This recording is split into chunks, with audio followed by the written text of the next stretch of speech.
All right, ladies and gentlemen, we are live. Just going to tweet out the stream real quick. Um, yeah, I think we're good. How's everyone doing? I already got a lot of comments, which is good. We're going to be reading as many as we can. So yeah, as you can see by the title, we are going to be discussing Stranger Things, the series finale, right? We're going to be talking about not just that though. We're going to talk about the show as a whole, season 5 as a whole, like literally anything you can think of regarding Stranger Things.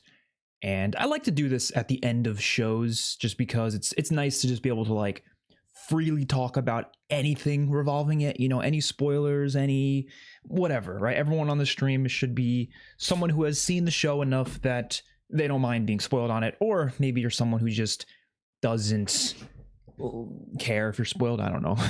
If you just want to hang out, regardless, whatever. But yeah, so I did this for a couple other shows before, but it'd be fun because this is definitely one of my favorite shows, and it used to be like top 4 for me, maybe even top 3. I think it has dropped over time though, not because I've liked the show less, but because I've watched other shows that I like more. Like my top 3 used to be Walking Dead, Breaking Bad, Stranger Things. That was like my top 3. But then I watched Game of Thrones, that went up to top 3. Better Call Saul definitely is in my top 5 above Stranger Things now. Dexter might even be above Stranger Things at this point. I don't know yet. It's kind of maybe they're, I don't know. But definitely still one of my favorite shows. So obviously I was looking forward to the ending. And I would say I liked it a lot more than most. If you see my reaction, you already know that I thought it was definitely had some issues and I didn't think it was perfect, but like I didn't think it was this terrible thing that everyone else made it out to be. Okay, not everyone else, but it is pretty divisive, I will say. And I feel like I kind of expected that though, right? Because this is a show I would say it's one of the most popular shows ever. It has to be like at least top 5 most popular shows. People say that's crazy to compare it as like it is objectively, it has to be, right? I wouldn't say it's maybe as high as like Game of Thrones, but it's definitely close to it. Talking about like regular shows though, obviously, like, you know, we start including like a bunch of other shows, maybe not literally, like I'm sure Simpsons and, you know, all those shows, but I'm talking like live action, like types of shows that are similar to this. I would say within the past 20 years, yes, it's definitely in top 5 most popular. So a 10-year long show, right? A lot of build up to it. It's a very beloved show. Even the weaker stuff people still love. There was a lot of expectations going into not even just this final episode, but like the final season as a whole. And there's so many different things people wanted out of it. Like I know so many different people that had completely different problems with the finale, different things people wanted. I know people that, again, spoilers for Stranger Things, obviously by the title, but there's people who they just hated it because of Eleven dying. That was enough for them to just absolutely hate the episode. But then there's other people who thought not enough people died. So you're never going to win everyone over. And we'll discuss the issues I have with the episode in this video, in this stream. But I'm also, I just want to talk about like the fact that it is actually one of the lowest rated episodes of the show is crazy to me. And again, I think it's all due to expectations. It's the finale. Obviously, there's more expectations people have for a finale, but I don't think it deserved what does it have, like a 7.9 right now on IMDb? That's not like crazy low, but for Stranger Things, that's like one of the lowest rated episodes. It's not lower than episode 7. That's easily the lowest, but I think that has like a 5.5 on IMDb right now or something. But also I think people not liking volume 2 already set up the finale to not be like to be hated on. You know what I mean? Because people went into it already expecting it to not be good because they didn't like volume 2, which I think led to them not liking how it wrapped up as well, you know? So, all right, let's read some comments and we'll keep going over some thoughts on the episodes. And I'll talk about what I didn't like in a second. I just want to read some of your guys' thoughts. I will say this right off the bat, though. I have a few Stranger Things videos planned. Not guaranteed, but these are just plans, what I would like to do. Seasons ranking video, character ranking video, and then possibly even ranking every episode. I did that for The Walking Dead, where I ranked literally every episode of the show. It was a crazy long video. I'm saying maybe for that one though, because it will take me so long to do it. I don't even know if I'll be able to, but I'll try my best because might have to rewatch the show to even do that, because I don't, you know, I remember the episodes quite enough to do it regardless, but I feel like it would be good for me to rewatch them in order to like get a full solid description of them. You know what I mean? But I don't know. That one's definitely a maybe. All right. Let's read some comments. Hopper's conversation with Mike in the epilogue. Yeah, that was a great scene. I think most of the epilogue scenes were great. I don't know many people who didn't like the epilogue. I feel like most people's problems had to do with like the actual battle itself.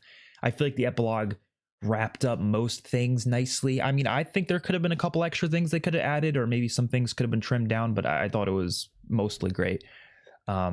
The epilogue had some of the only genuinely great dialogue and character moments of the season's last half.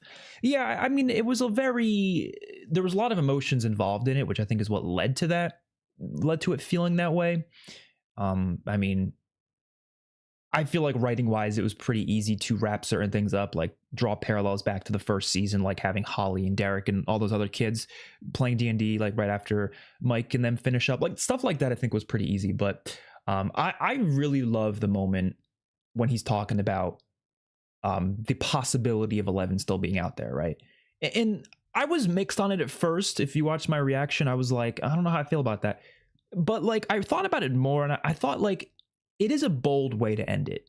And I know people aren't going to like it just because it's not definitive, and people hate the idea of things not being definitive. They want guaranteed stories. They want to know exactly what happens and that's it. But I like sometimes when you leave it up to not necessarily even interpretation, you're seeing it through the perspective of the kids, which is how the show started. 11 was never the point of view character. She was always the character that like you saw from Mike's perspective, right? She's a great character, but I that's always how I saw her. She's not the POV character. That's not to say she's not the main character. I would say she probably is at least one of the most important ones, but she was never the character that you were like seeing the story through her perspective. Usually, again, later on in like season 4 and stuff, they expanded on it and stuff, but that's not how the show started. So I think it's interesting to end it where you are still looking through their perspective, the kids' perspectives, and they believe that maybe she's still alive out there. I don't even think deep down Mike actually believes that necessarily. It's just like more of a you tell yourself that and it becomes true because you tell yourself it enough, which is the conversation he was having with what's his name, Hopper, like right before that, where Hopper was saying, you know, you have to accept it, like you're not going to like it, I know, but you have to accept it. That is, I think, what led Mike to just fully allowing himself to tell the kids that story, because he was like, okay, this is our way of accepting it, just believing that maybe she's still alive, even though maybe deep down they don't actually believe it. It's not about what they actually believe. It's about what they choose to believe. That's, I think, a beautiful story. And I don't know, man. I don't know. People didn't seem to love it. But I'd love to see what you guys think. The Last Resident, thank you so much for the $5 donation. I thought that finale was good, but 11 potentially being alive was terrible. Showed the Duffer Brothers don't have the guts to truly kill anyone off. I love how that's just what we were just talking about. That was good timing. I disagree though, because like, look, I get the perspective that people have that like, again, you want like a guaranteed, this is like 100% what happened. But I don't think them throwing that extra thing in was because they didn't have the guts to truly kill anyone off. I don't think that's what it was. I think it was what I was just saying. Like, it was a way for them to add a silver lining to the story for the kids to kind of like allow them to have a happy ending. You know what I mean? Because Mike was just going to be depressed the rest of his life if he, you know, this was his way of getting over it. That, I think that's kind of what their idea was. It was his way of him accepting it. It's been 18 months. He had to move on eventually. And yeah, you could accept it as, okay, they're dead and I have to move on. Or what I think is, I thought was an interesting way to put it is like, well, what if we just believe that she is happy out there? Even if that happy place, maybe that happy place isn't even a real place. Maybe in his head, it's like, it could be a metaphor for heaven. It could be a metaphor for just some other place that she's still at, even though she's dead, right? Maybe the Upside Down sucked her into some magical world. Like, it's all fantasy, not all fantasy, but it's, you know what I mean? It's not stuff that he might even actually believe, but it makes him come to terms with it. You know what I mean? I don't actually think she's alive, but I do think they wanted us in his perspective, which is why they didn't tell us whether or not she actually is alive or not. I personally think she's meant to be dead, but I don't think they're going to come out and talk about that. I hope they don't. I hope they don't like say confirm or deny if she's dead or not. I mean, they wrote it to not confirm it, so just keep it that way. Don't actually say if she's alive or not. But let's be real, 20 years from now, we're probably going to get a sequel, legacy sequel, and she'll come back or something. Like, just judging the show itself, though, I think she is meant to be dead. But I do think they'll probably pull in like 2040. I'm telling you right now, 2040, she's going to come back. And it's going to be some crazy. And look, I'll probably eat it up. I'll be 40 years old. I'll probably eat it up. Let's be honest. But they could do that. And I don't think that would take away, like, I don't think that would take away all the emotional weight that it had regardless, though, because either way, she would still have been gone to them for over 15 years, assuming, let's say, it took place in like the early 2000s. She would still be gone for 15 years. That's still a pretty huge, emotional weight. So I don't know. I don't think it's necessarily them not having guts. I just think they wanted to put like kind of a, in my opinion, emotional spin on it. That's one of the best moments in the episode, in my opinion, when he's talking about it. I thought it was beautiful. I don't know. But I do get why a lot of people didn't have like, I think maybe it would have been better if they killed at least one other person off, like not necessarily in the same episode, but at least like before. I thought that would have been better. I don't know though. Why do you hate Murray so much? Yeah, I wanted Murray to die so bad. Why didn't he die? Like, I get, like, again, I get why they didn't kill off so many people, because they didn't want like a really depressing finale. They wanted it to have a happy ending in some way. But Murray wouldn't have changed that. Let's be honest. I mean, I don't hate Murray, but like he could have had a cool death scene and it would have been like cool and fun. And like, it wouldn't have made it any less of a happy ending, in my opinion. No offense to Murray. But I was just thinking about this earlier today, what I think the finale should have done. So this is not really what I had an issue with. It's just what I think should have happened. Let me just talk about this for a second. So this would have required some planning. Like they would have to have other things happen in the other season 5 episodes for this to work. But personally, I think this would have been really cool. And also the episodes would have had to have been longer, which I don't think would have been a problem because season 4 was really long. Like season 4's episodes were a lot longer. So like, why not, right? So I think there should have been a significant addition to the military plotline, because in my opinion, the military plotline was not very good. I didn't like it. That was the weakest part of the season by far. They were written as such like cartoonishly evil characters. And like, I get why they do that. They do that because they don't want us to feel bad when 11 snaps their necks. And like, don't get me wrong, some of them should be evil. They're villains, obviously, make them be evil, but you should have some complexity to it. And I feel like they just lacked that. They just felt like they didn't have any depth, any of them, right? So I think what they could have done is they could have had a storyline, and they had one character, one of the soldiers that was talking to Dr. Kane. I think it was episode 4. And he was like, I'm not sure we should be doing this, like something about that, right? And that character never gets brought up again. I don't think. It's just kind of like whatever, nothing comes from that. But let's say there was more to that. More soldiers agreed with him. And then maybe eventually they learned about the fact that like these kids and Hopper and all them, they're actually trying to save the world. Like they're not, because like a lot of the military soldiers, their perspective on this was that 11 was this bad person that was like evil, and like that was their perspective, right? They didn't necessarily know everything that was going on. And if some of them started learning about like what's actually happening, I think that could have been interesting to maybe see them turn sides, and then the finale could have had a giant battle between like a civil war within the military itself. Maybe Hopper's working with them on the inside and it tries to get them to help them rescue the pregnant women from the lab, which I'm assuming, like, they didn't really go in depth with this, but I'm assuming the pregnant women in that lab, they were probably already dead, but they could have just written it so maybe Caldy was like, oh, there is pregnant women in there. I think they're still alive, so we should try to rescue them. But I think the way it actually was is they probably have been dead by now. Because some people were like criticizing the episode, like they just blew up all those pregnant women. I don't know if they were still alive. I don't know.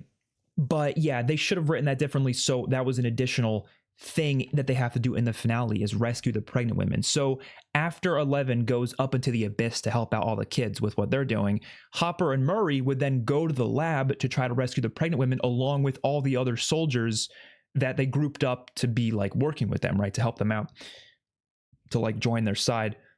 And then that would create this giant battle between the rest of the soldiers and Hopper's, that would be now his men now.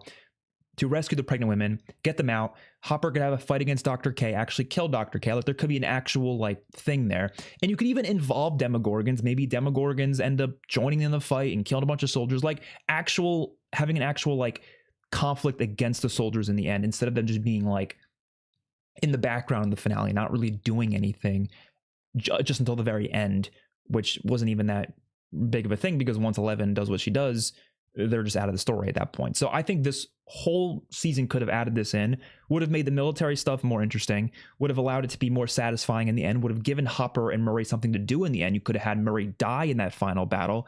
And, you know, I think it would have been pretty sick if somehow they got involved in the fight against the Mind Flayer as well. Because an issue a lot of people had with the Mind Flayer battle is that it was too easy. Like there's like 10 kids and a couple of older like young adults fighting a fucking giant creature. Like it shouldn't have been that easy to take it out, right?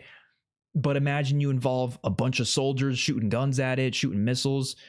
I mean, I think that could have been a little bit more exciting. Would it have caused them to burn a lot more of their budget? Yes.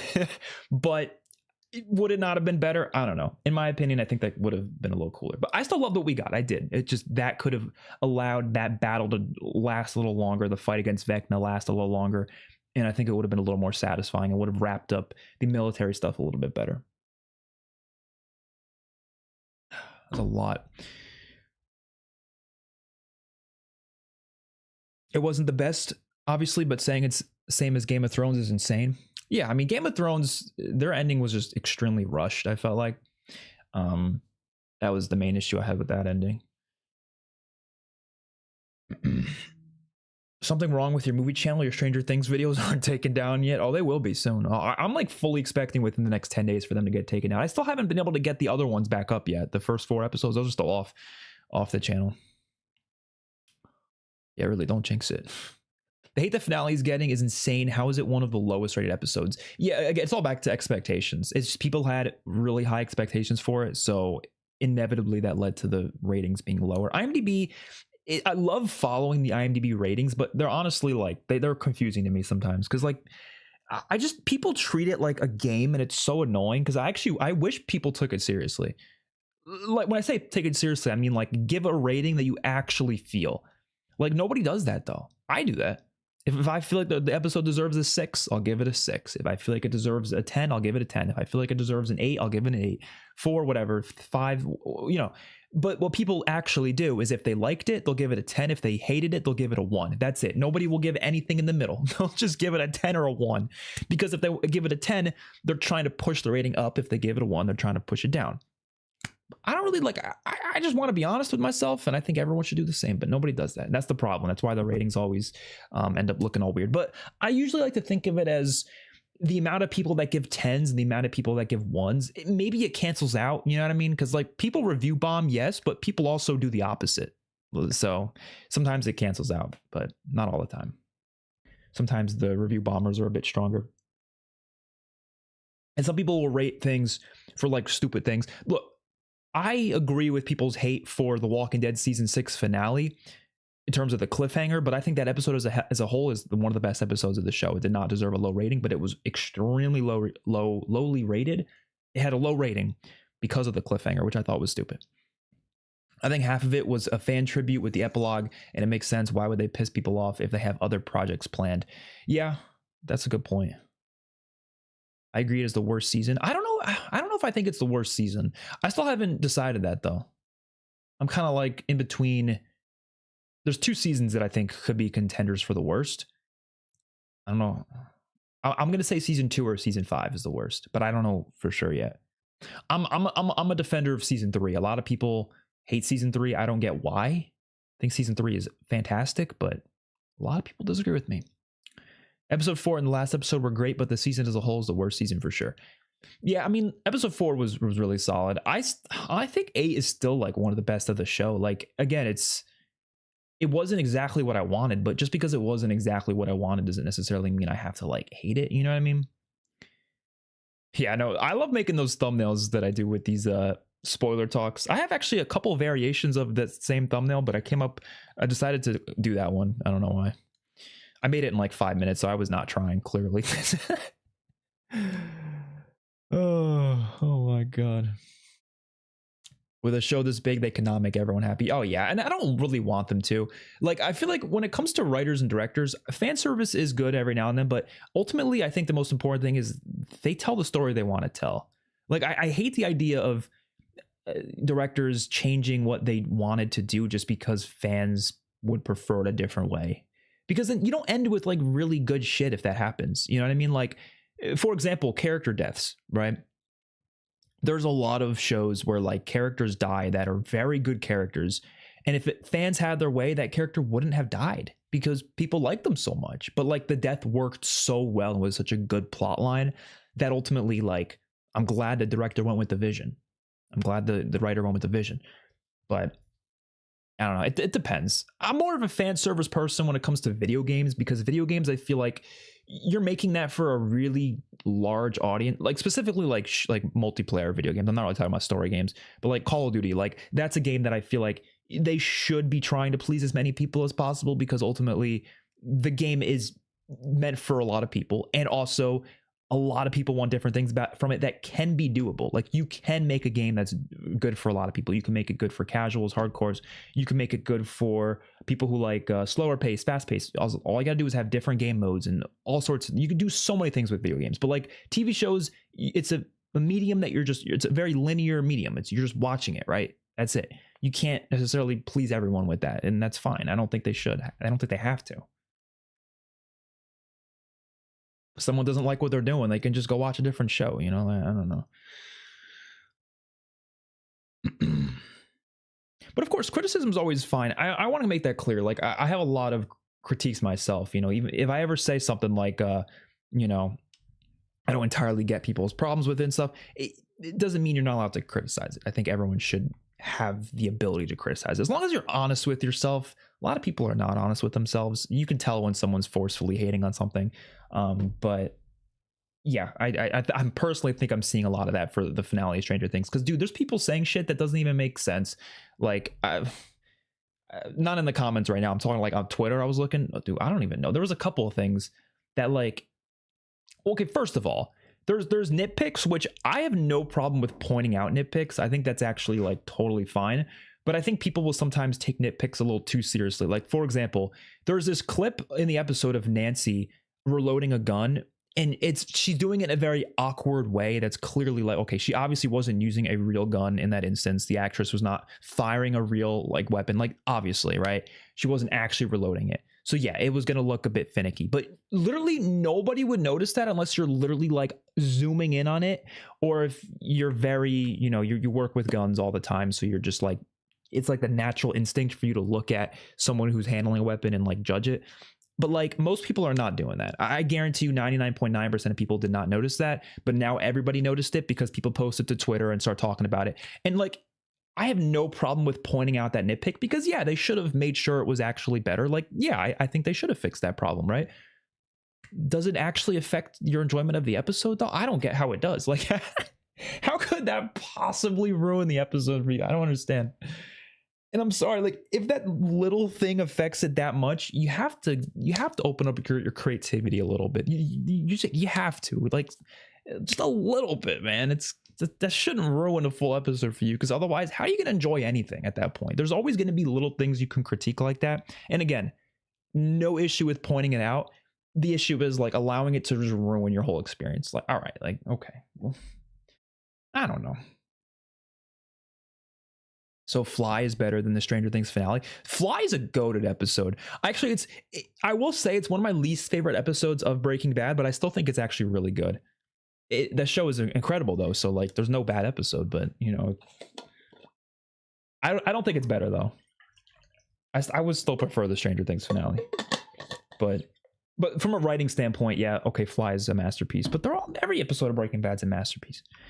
Final fight, no Demogorgon and no Demobats, no Demodogs. They all vanish. Yeah, actually, the Duffer Brothers recently just came out and said that the reason there wasn't is because Vecna wasn't expecting an attack, so he didn't have them planned, which, look, I don't know. I'm not going to say I don't believe them, but I kind of don't believe them, because I feel like it probably was just a budget thing. They spent all the budget on the final episode on that giant mind flare that they just couldn't spend the budget on Demogorgons and all that. And they also realistically wanted the kids to be able to win. they would not have won if there was like 20 Demogorgons attacking them at the same time. They just wouldn't have won, right? Which is why my idea with the military being involved would have been a lot more interesting, with having the military fighting a bunch of Demogorgons, Demobats, all that stuff. Now that would have been sick, but they didn't do that, which is fine. Yeah, I think episode 7 of season 5 is my least favorite episode, but not, I don't know about least favorite. It's either that or the Lost Sister episode, but it's like not for the reasons people are mentioning. Like a lot of people like to talk about the coming out scene in that episode is like the worst part of the episode. I didn't have an issue with it. I know some people did for a variety of reasons, and I thought it was fine. I didn't have a significant issue with it. I didn't think it was like the best scene ever. Yeah, it could have been done better. It could have been done better maybe if it was like just Mike and I was gonna call her Joyce. Her name is Joyce. What the fuck? Why did I like have a second guess that her name wasn't Joyce for a second? But it should have been just Mike, Joyce, and like Jonathan or something. Yeah, I agree. But I think the scene itself was fine. My issue with that episode is that almost nothing else happens in that episode. It's such like a bland episode of like nothing, and it's the second to last episode. That was my issue with it, right? The opening was good. I like Max coming back, you know, and that little scene that she had with Lucas. That was nice.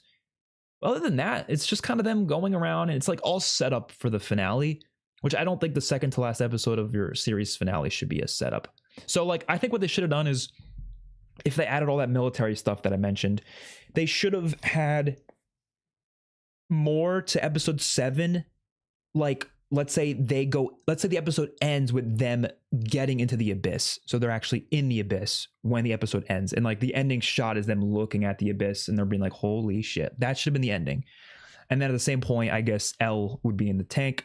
So it would have a more of like the opening parts of episode 8. So like the scene on the tower, for example, when Steve almost dies, like that would be episode 7 instead. Like that should all been episode 7. So that episode would have been a lot better just because it had all that, right? And then 8 would have started with them already in the abyss. And if you added all that military stuff, the episode would have been a lot bigger and longer. So yeah, that would have done it for me personally.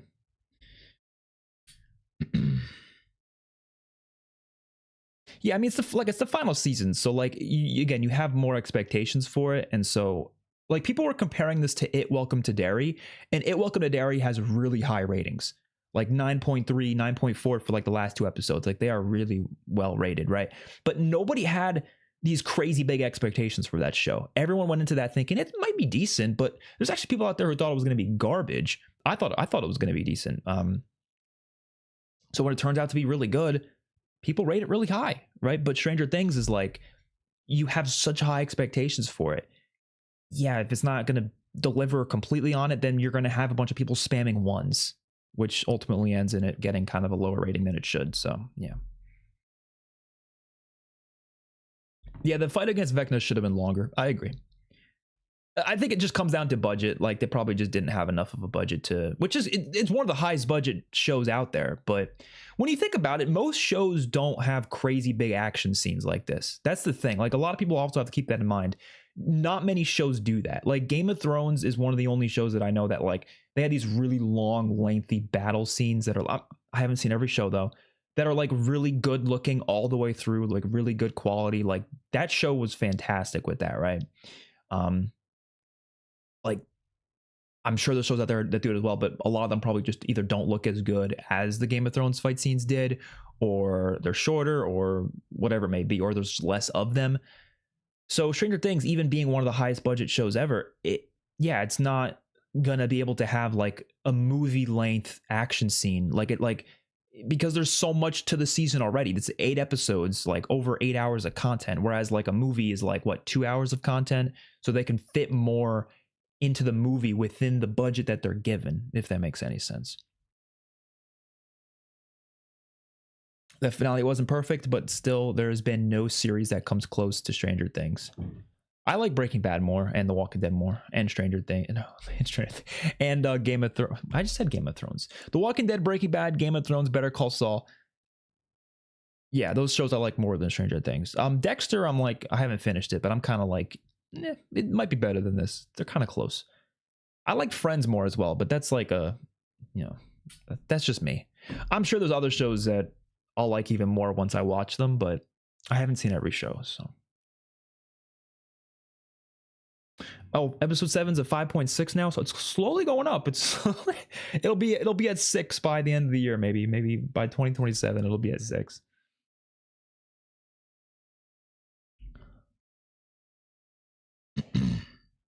If I had to IMDb rate, it would 9 because I'm the one you're missing. Am I crazy? If I had to IMDb rate you, it would be 9 because I'm the one you're missing. Okay, now I understood it. I read that wrong. That's nice though. I appreciate that, Kermit the Frog. I know it's a teenage show. The armored plot is just too much for me. So yeah, the finale is okay-ish. The show is a fun ride, but won't make me rewatch it over and over. The armor plot? Oh, like the plot armor. Yeah, no, I can see that. But again, I think it's hard because it's a show about kids fighting monsters. Like inevitably there's going to be plot armor because it's like, how can they possibly keep all these kids alive by not, you know what I mean? Like they want the monsters to be terrifying, but they don't want the kids to just die every 2 seconds. So yeah, it's tough. But that's why I think they should have included the military more.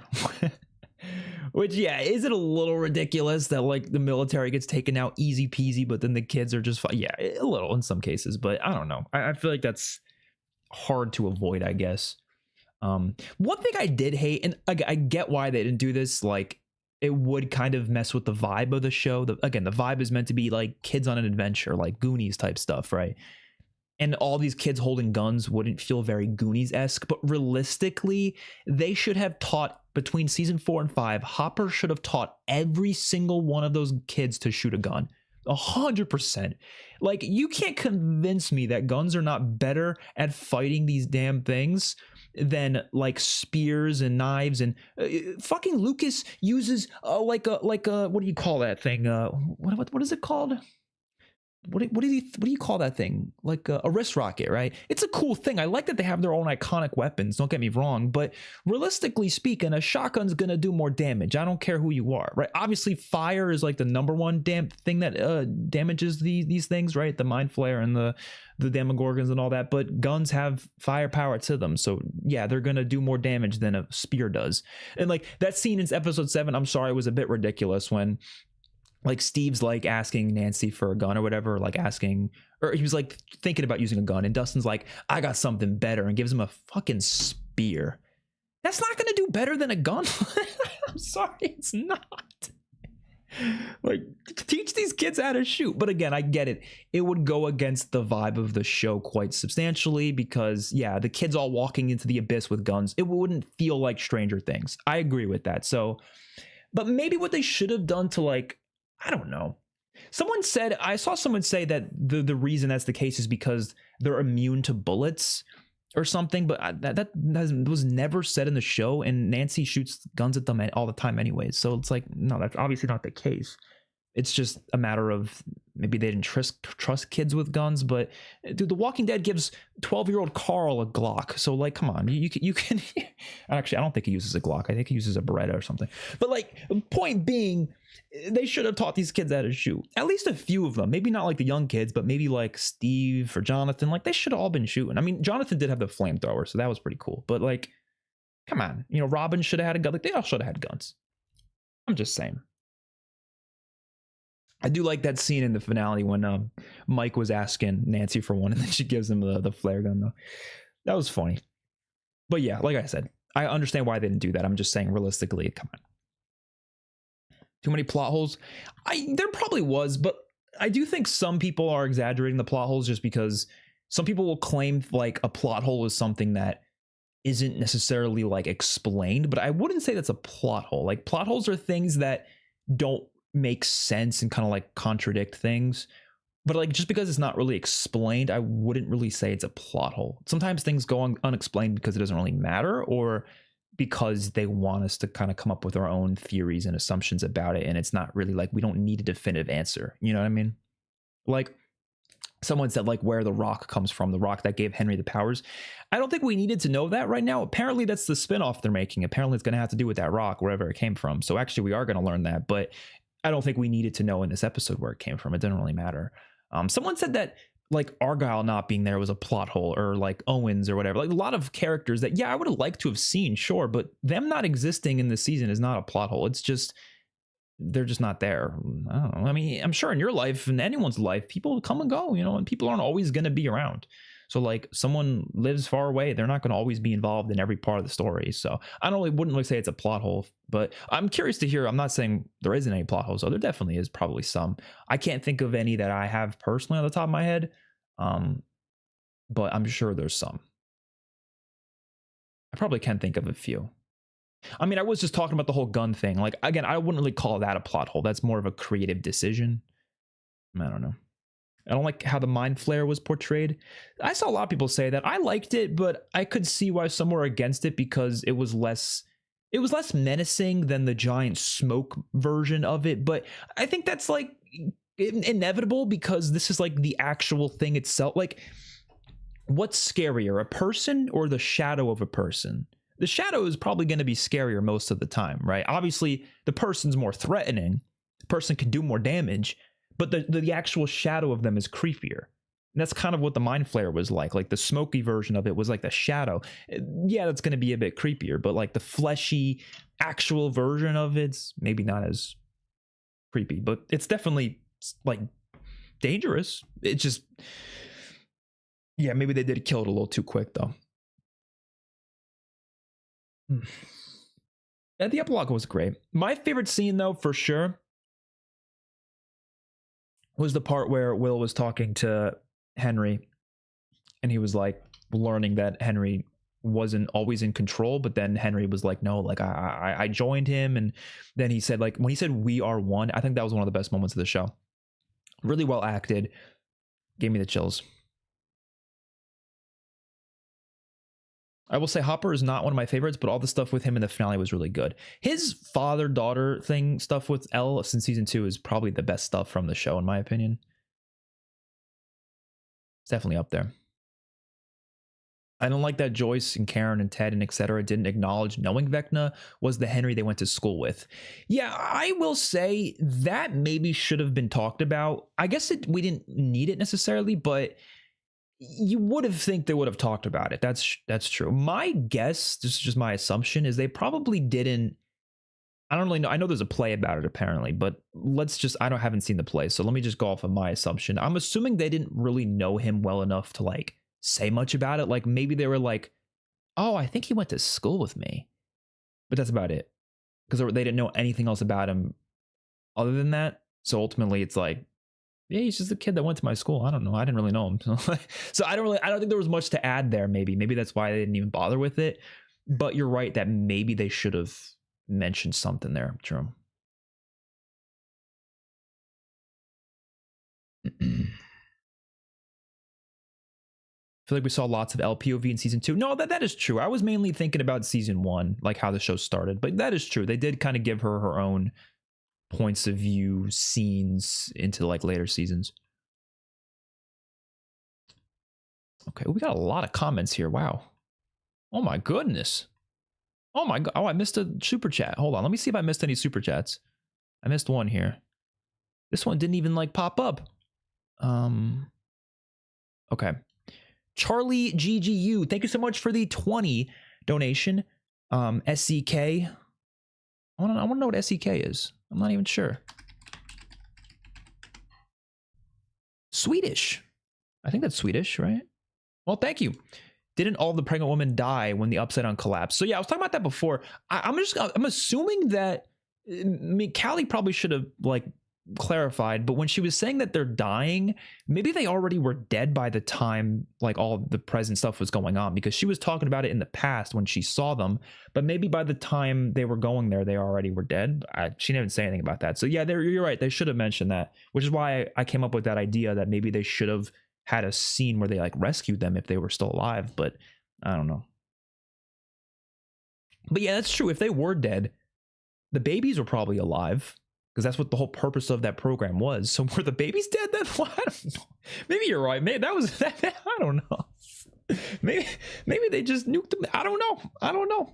you're right. That's why I'm saying the military stuff in this season was by far the worst part of it, because it felt like it was completely underdeveloped and they were literally just used as ways to kind of like have characters get in the way of things, but it wasn't ever actually like a developed plot, which was unfortunate. I definitely agree there. Do you have anything Stranger Things merch? Well, my girlfriend did make this right here. It's a Demogorgon face or head. Isn't that pretty sick? You can kind of see it in the back of my reaction of the thing. It was over here hanging, but yeah. Other than that, though, I don't think I have a lot. But this is the best thing you can get. So, you know, that's all I need. Murray saved Ellen Hopper. He did. He should have died, though.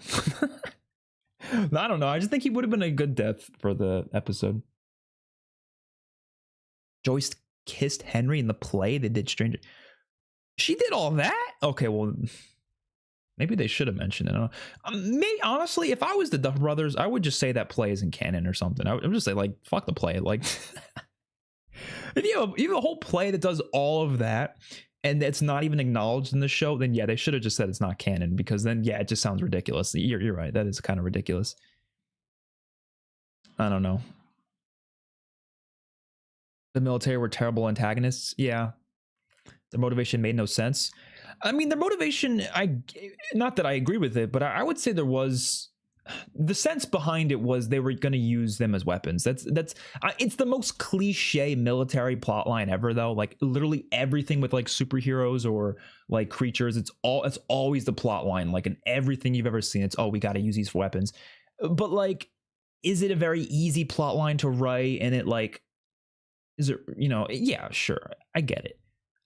I just wish they added more depth to it, though. That's all I needed. Like, I don't mind that motivation. It's a realistic motivation for people to have, but I don't think that, I think there should have been more depth to it. You know, they should actually had like different soldiers with different perspectives on it, rather than just all of them being cartoonishly evil, which I'm sorry, is just not very compelling. Like, it's just uninteresting. Was disappointed Ted didn't die. I know he's unimportant, but I assumed he was going to have an actual role in volume 2 or 3, especially after we found out he and the others went to school with Henry. Yeah, he probably should have. I feel like he could have died in episode 2, and then Mrs. Wheeler could have lived, and it would have been like a really sad moment, and it would definitely require the plot to slow down a bit. Like, I think the only thing you would have had to have changed there is the plot would have had to slow down. Like, there would have to be like a couple episodes time jump, because I feel like Mike going from that to like being fine the next day maybe wouldn't have worked that well. Or maybe he could have died later on or something, but I think that would have been a fine thing for them to do. I mean, he didn't even show up in the epilogue, right? So you're right. We saw in the graduation. Yeah, okay, but that's about it. I don't know where Dr. K went and Sullivan and them. They didn't really give us an answer on that. So yeah, I think they just probably left because the Upside Down wasn't there anymore. There was nothing to experiment on. 11 they assumed was dead, so they probably just left. Yeah. I do think it's weird that they didn't like at least imprison like Hopper or something, but they probably just didn't care at that point. They were just like, okay, what we were here for is done. Like, fuck it. Like, let's just go. Which is why I think that plot line should have been changed a bit as well, though, because I think it would have been a little more interesting if they had some closure to it.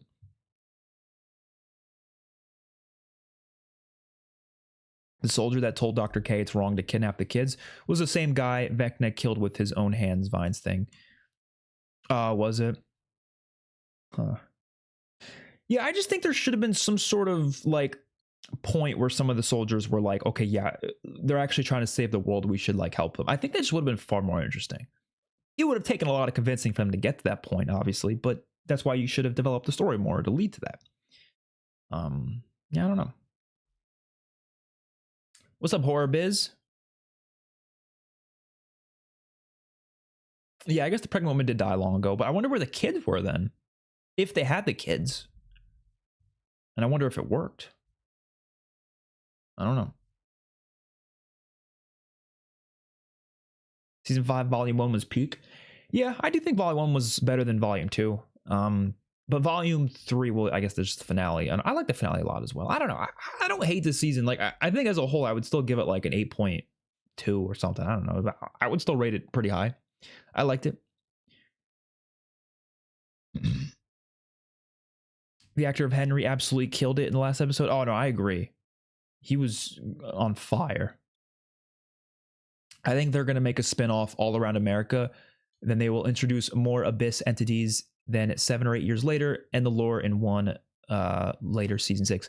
So what I personally think they're going to do with this spinoff, I think what they're going to end up doing, because the Duffer Brothers said it's not about any of the characters in the show currently. So it's not going to be like a spinoff with like Hopper. Like none of these characters are going to be in it, according to them. They could always change their mind on that though, but let's go off what they're saying.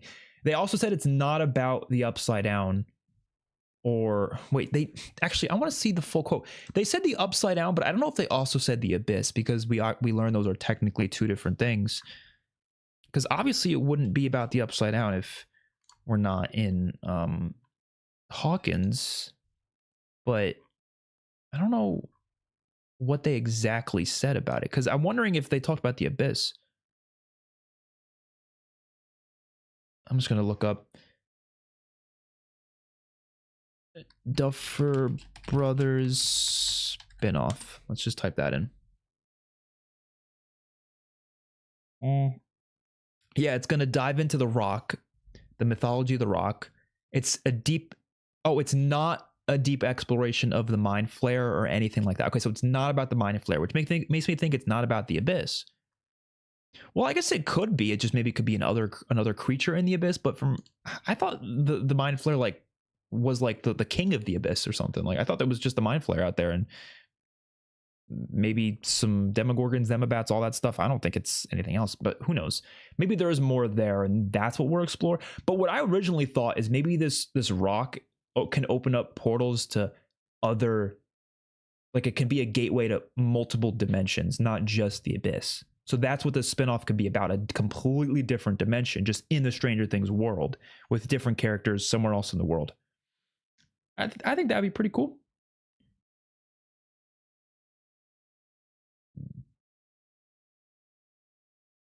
I've not watched Peaky Blinders, no. Why does it feel like people keep complaining? We got what we got. People are still upset. I mean, I think people have every right to criticize it. You know, at the end of the day, if you're a big fan of it, it makes sense to talk about like why you weren't happy with it and like what criticism you had. And that's what movie criticism is all about. TV show criticism. Like you're gonna share what you had a problem with, and I like doing that. I think it's fun to discuss like what you didn't like about something, why it didn't work for you.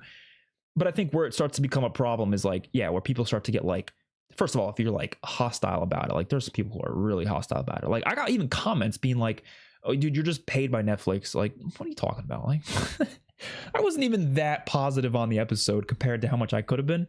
I'm just honest with myself. I liked it. But then there's also, yeah, there's people, I think they feel like there's definitely bandwagon hate that exists. You know, if everyone else is hating on it, it's a lot of people like to like jump on that train of hate if they've been seeing nothing but hate. Or it's people who already wanted to hate it going into it because they didn't like the show originally and they just wanted to have more stuff to hate on. That happens too. Like there's a lot of different types of unhealthy hate, but I think just generally having problems with it and criticizing it, I don't think that's the end of the world. I think it's okay for people to have that.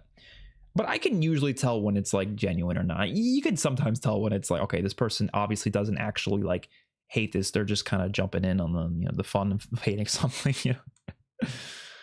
What is the worst show you ever watched? I'll tell you right now. That's such a hard question. I'm sorry, a little off topic with Stranger Things, but we're going to jump right back into Stranger Things. I just kind of want to answer that question because it's a fun question. The problem with that question is like, if I really didn't like the show, I'm just going to stop watching it right away anyways. So like, there's not many bad shows that I watched all the way through it. You know what I mean? But there is one show that I watched a lot of it. The Secret Life of an American Teenager. That show was pretty rough, but I watched it anyways. That's got to be one of the worst. Also, Tales of the Walking Dead. It's one season and it's a Walking Dead show. I hated that as well. I don't really have many other answers. I didn't like She-Hulk. I thought She-Hulk was really bad.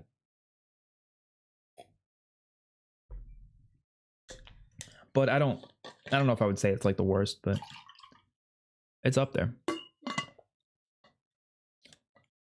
I just came from Penguin's videos where he said Stranger Things writers are making Netflix watchers mad. I guess for some people, I do think that I don't know. I always get curious about like criticism towards things, how it can affect how writers go about making their projects. And I never want it to. Like, I always want writers to just do what they want to do, which is why I'm such a defender of Joker 2. Like, Joker 2 is such a out there project. And I always feel like the hate that movie got is inevitably going to lead to us getting less creative projects like that. But I hope it doesn't. Like, I hope it doesn't allow, it doesn't make studios like less likely to give people free reign like that, all the creativity, Mango Light, thank you so much for the $5 donation. Between Pluribus and Stranger Things, which hive mind is scarier? I mean, Stranger Things is more like physically scary, but Pluribus is more like the death count was higher, a lot higher. Like, Stranger Things, how many people actually died because of the Stranger Things stuff? Maybe like a couple hundred or something. I don't know. I mean, I guess we don't know how much it affected around the world, but it must have been less than 1,000. Do we think more than 1,000 people died because of like the Abyss and stuff? Like, I'm trying to think on screen. Like, obviously you had, let's count anybody that died by the Abyss directly, like whether it's the Mind Flayer, the Demogorgons, the Demobats, things brought into Hawkins that killed people in Hawkins, and then people who were experimented on because of the Abyss. Less than 1,000 people probably died from that, right? Whereas Pluribus, millions died. So like, it's got to be Pluribus is scarier. I don't know. Best show of the year, by the way, if you're wondering.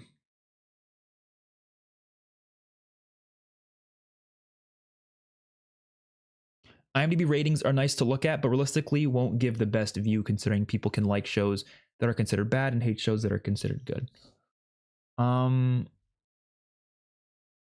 Oh yeah, no. I mean, it's always going to come down to your own opinion. Yeah, like, I'm not going to look at an IMDb rating and ever go, oh, like, I have to feel this way because of that. Like, obviously, no. I always give my own perspective, even if like, and I try to avoid this because I don't want anything to affect my perspective on it.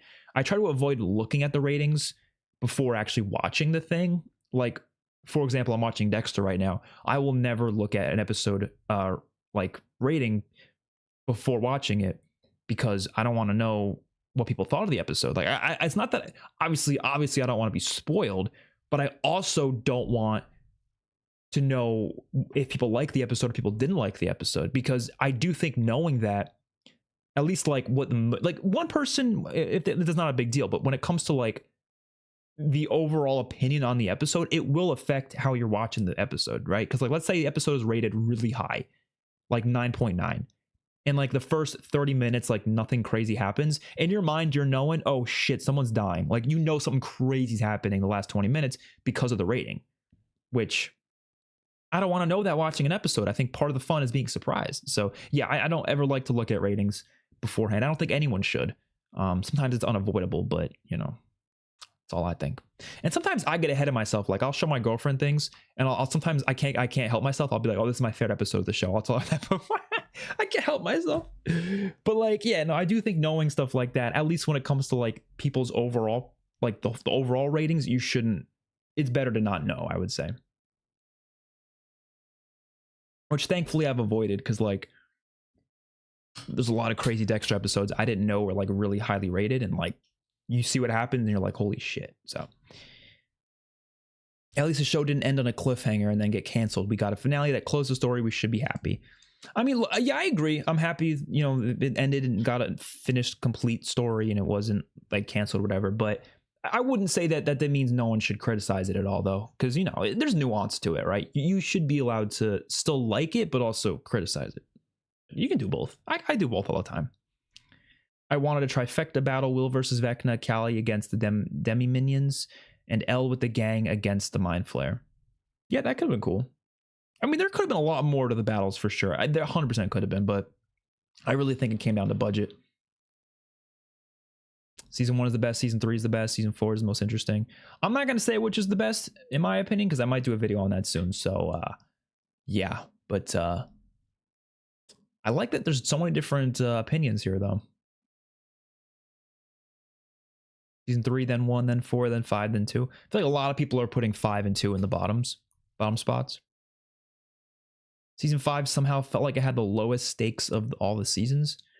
Interesting. I don't know if I'd agree with that entirely, but maybe to an extent.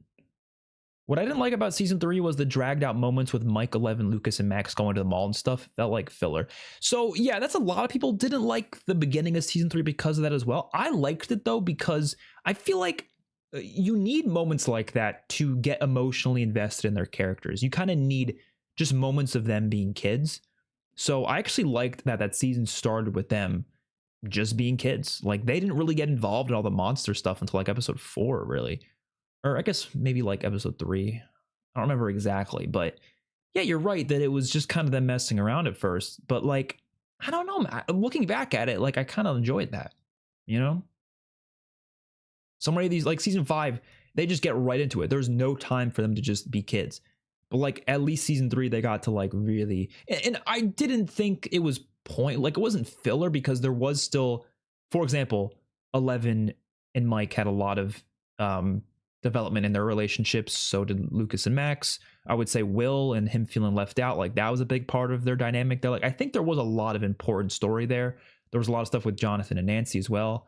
And then there was the little like theorizing with investigating that Robin, Dustin, and Steve were doing. So like, I think there was fun storylines with all the characters there. I wouldn't call it filler. It just wasn't like, yeah, they weren't, you know, fighting for their lives necessarily. They weren't involved in the scary shit yet, right? So I get why people didn't like those opening season 3 episodes that much, but I don't know. I never hated it because I loved the vibe of it. I loved the summer of, what was it, 85 or something?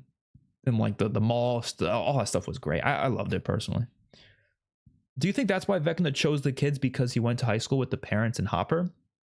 Maybe they left off with him a way that made him pissed, meaning Henry. I don't know.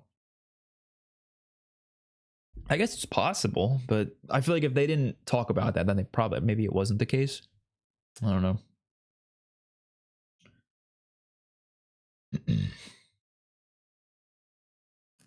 I'm glad they told their version instead of character shipping. That's one positive I like. Yeah, they just went with the story they wanted to tell. I like that. Like, I don't know. This is something I want to talk about as well. Maybe in the minority on this, but when it comes to like characters and like how their stories end up, whether it's like in a relationship or not in a relationship, or like dead or alive, I don't understand this idea that like some people really wanted like everyone to have like this happy ending, and like somehow them not having like everything go their way is somehow like a disservice to the character. That's not how, that's just not how it should work at all. Like you can't write a story where everything is 100% like happy all the time for everyone, because then it's just, there's nothing interesting there. You know what I mean? So yeah, even if that ends with them not ending the way they wanted, or you know, either dying or just not being in a relationship that they wanted, like that isn't a disservice to the character. It's just the outcome of their arc. And as long as they're given some sort of interesting like perspective on it, then I think it works, right? So a good example is Jonathan and Nancy breaking up. Like some people thought that was like, what the fuck? They would really, why wouldn't they give Nancy someone to be with? Like being with someone's not everything, you know, like there's more to their characters. And I think they ended their characters in a way where they were friendly with each other. They were happy, you know, bittersweet, maybe not everything was happy, but they had satisfying closes, in my opinion, right? Maybe not in every aspect, but for the most part, for me at least. So I don't know. Personally, I don't know. I saw people online acting like they're like literally evil writers for not making everyone have a happy ending. I'm like, what? That makes no sense, dude. These are fictional characters. It's a fictional story. They got to make it interesting. If everything is happy dappy all the time, you're just never gonna, it's never gonna be interesting. I don't know. Oh boy. Okay. Season 3 is the most nostalgic for me, and I don't know why, because I watched all 4 seasons in the same 2 weeks. Season 3 was extremely nostalgic. It came out summer of 2019, I believe. And that was a really good summer, in my opinion. It was definitely a really solid summer. And I remember that was when I graduated high school. And I watched it like a couple weeks after. I think it was a couple weeks after when I graduated high school. And yeah, I loved it. Best reactor on YouTube. Thank you. I appreciate that. I think season 5 made me appreciate season 2 a lot more, especially with the Will and Callie payoff. And season 2 is one of the more character driven seasons. Yeah, I think I agree with that. I definitely do. Season 2 is underrated. I still think it's one of my least favorite, but I think it's underrated. I would say season 5 is the worst because there are no stakes. Imagine they started the season straight off season 4 instead of the time jump things, where things are basically back to normal. I'll tell you why they did a time jump. I'll tell you exactly why. It's because of the characters aging, or the actors aging, right? People already thought it looked ridiculous that they're like meant to be a lot older, but they look younger. Or no, they're meant to be a lot younger, but they look older. If they didn't do a time jump after season 4, it would be even more jarring to people. So that's why they kind of felt like they had to do a time jump. But you're right. I do think there would have been an interesting story there. And maybe they could have done a time jump, but maybe the time jump, I don't know, they were in an apocalypse for this whole time. Like the Upside Down actually did make its way fully into the world. And the Abyss isn't there yet, but like the Upside Down is now infected the entirety of Hawkins. And so like the people who live there are like straight up in misery. Like every now and then Demogorgons come out and eat someone. Like they could have done that, but I think they didn't want to because they didn't want to mess with like the secret vibe of the show. You know what I mean? It's not meant to be like in your face, like, you know, apocalyptic. Like that's not really the feel of the show. I would have liked it though, personally. I don't know. I think it would have been cool, but I do get why they didn't do that. They still wanted to keep it how it was before. I will say one thing I think they should have kept the consequences for Max. She still went through a lot. Lucas still went through a lot. Like obviously it was still a big moment, but she should have been blind for life, I think, or at least like something. There should have been something, right? Because she could have still had a happy ending like that. It's not like she would have been like, you know, just she couldn't like survive. Obviously, if she was blind, obviously that wouldn't be good. But lots of people are blind and they still have a happy life. So I think that would have still been, it would still allow them to have a happy ending while still had major consequences for her character, what happened to her in season 4. Because dude, her eyes like were bloodshot in season 4. Dude, I don't know, there should have some kind of consequence. That's all I'm saying. I thought it was a bit crazy that they just made her like suddenly, oh, she's fine, after a long coma, obviously. Charlie, thank you for another 20 SEK. The next Stranger Things is pathogen. Let's be honest. What do you mean by that? Pathogen. Well, I know what that is, but what do we mean? I don't know what you mean. I'm sorry. Is you saying this should be the name of the show? I do like that name for the show though. It'll have Stranger Things in the title no matter what. Let's be honest though. Orange Crush, thank you so much for the $10 donation. What do you think about Mike and Elle this season? I haven't felt much chemistry between them since season 2. The kiss scene felt forced. Mike couldn't even say I love you after that was his whole season 4 arc. I don't know. I think it's tough. They're not really, I mean, the actors aren't really kids anymore, obviously, but it is tough like with younger people when it comes to like chemistry, because it's like even if they're a really good actor, I do think it is harder for younger people to really fulfill full-on chemistry with characters in stories. I've always felt that way watching things. So usually when I see it, I kind of not subvert, is that the word? I suspend my disbelief a little bit. Like I just kind of think, you know, like, yeah, maybe the scene didn't feel like as good as it could have been in terms of their chemistry, but I just think of it a little differently. But even like in universe, right? Yeah, Mike is an awkward kid, so I think it's understandable that he would be a little awkward regardless. And I do think they should have had him say I love you. I don't think it's like that big of a deal though, because it's not like it's just, I don't know. I don't think it was necessary for the scene to work, but I do think for the sake of his season 4 story, yes, I think he should have. But that's besides the point, I guess. But yeah, I can see what you're saying. I also think they haven't had many scenes together in season 5. Like they had like 3 scenes together, maybe 4 of them like actually talking, like not a lot. So I think that's one of the biggest misses of season 5. I would say they should have had them paired up more. They didn't really have them paired up enough. So yeah, I mean, she was paired up with Hop most of the season, which yeah, maybe they should have had Hop, Mike, and Elle. But the problem with that is they wanted Mike with Will, though. Like they wanted a lot of scenes between them that season as well. So that's why I think they just struggled knowing where to put Mike. Because like I was saying, they could have had Mike somehow end up in the Upside Down with Hop and Elle. But no, that wouldn't have worked because Hop would have been like, we're getting the fuck home. Like, I'm not dealing with you guys out here. They wouldn't have infiltrated the lab with Mike there. I don't know. They should have just done something to get them together more, I guess. It's tough, dude. Like, I'm sorry, like, I've written a lot of stories in my time. I have fun writing stories. It's a fun thing to do. Just for fun. Like, I don't release them. But you have to kind of put yourself in the shoes of a writer. It's harder than you think. Like when you really start to think about what they could have done, you start to think in your head, you're like, oh, wait, this, and that. It is very difficult. It's not an easy thing. So I think we underestimate how easy it is. But usually to make it work, you would have had to have changed like a lot of other things, which is what happens a lot of time in stories I write. Like you want to change one thing. You're like, oh shit, you got to change the entire damn story now to make that work. And sometimes you don't want to do that. So it's tough. Who the fuck actually looks at ratings before watching something? A lot of people do.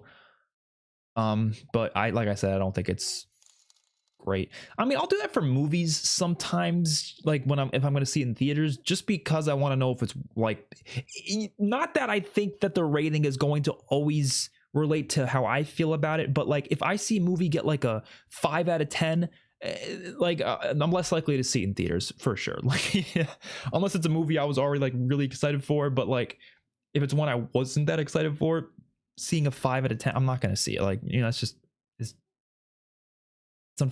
just how it is, right? Unless, again, if there was something else pushing me to see it, I might watch it later on in life, but seeing it in the theaters, I don't know. At that point, it's better to wait for it to come out online.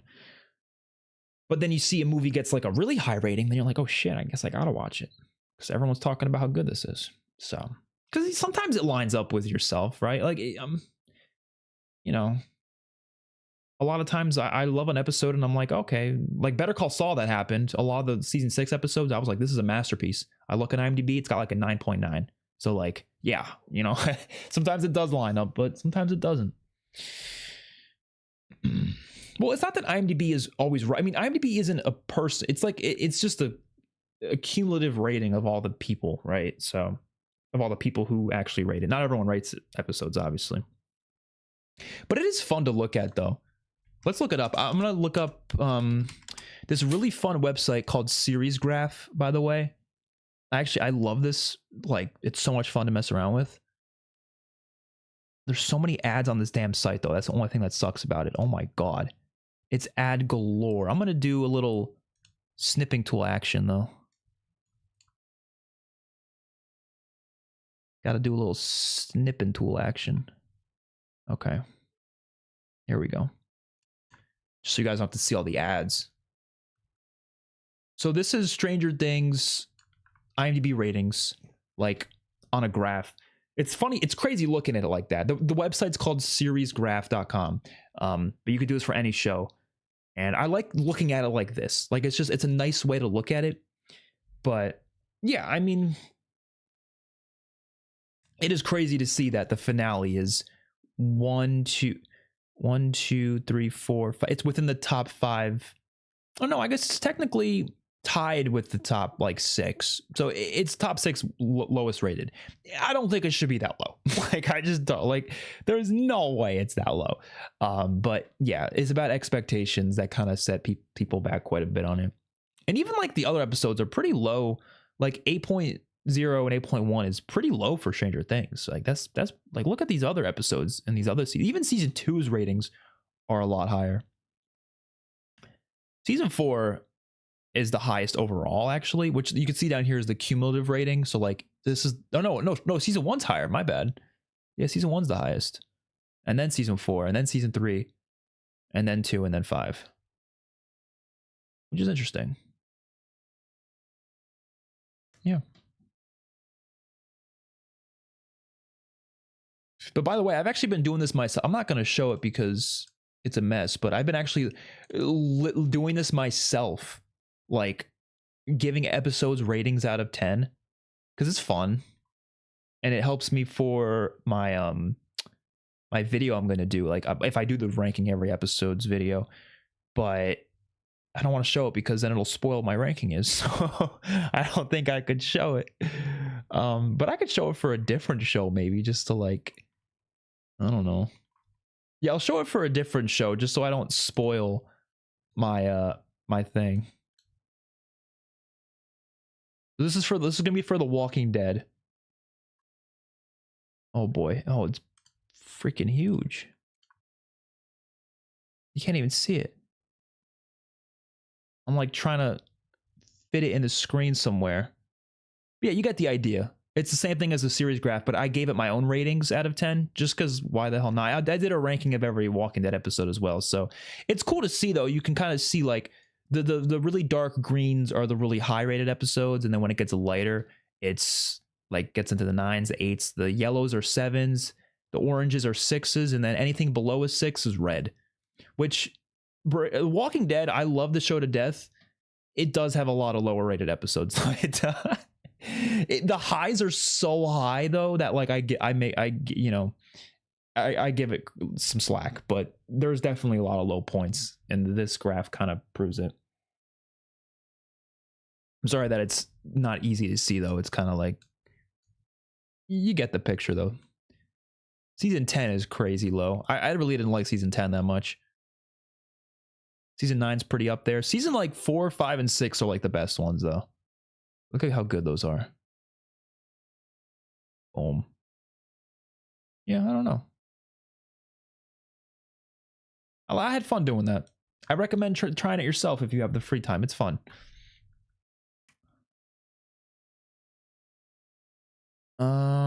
Season 5, episode 7 was definitely not my least favorite episode of Stranger Things. I think it's one of my least favorites, but I don't think it's my least favorite.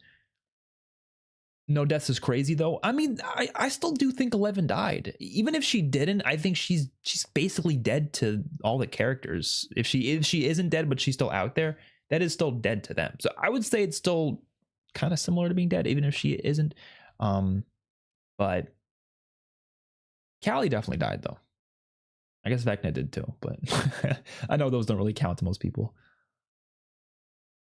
I saw the Duffers supposedly said in articles that supposedly Joyce and Hopper acknowledged their friendship remembrance of Henry.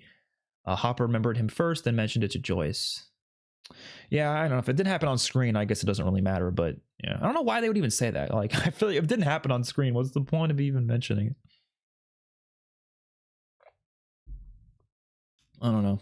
If I was writing the show, I would have killed off Steve. Yeah, he was too much of a fan favorite. I think they were going to kill him off in season 1 or something, but everyone loved him. So, or I guess they liked him like a lot. So,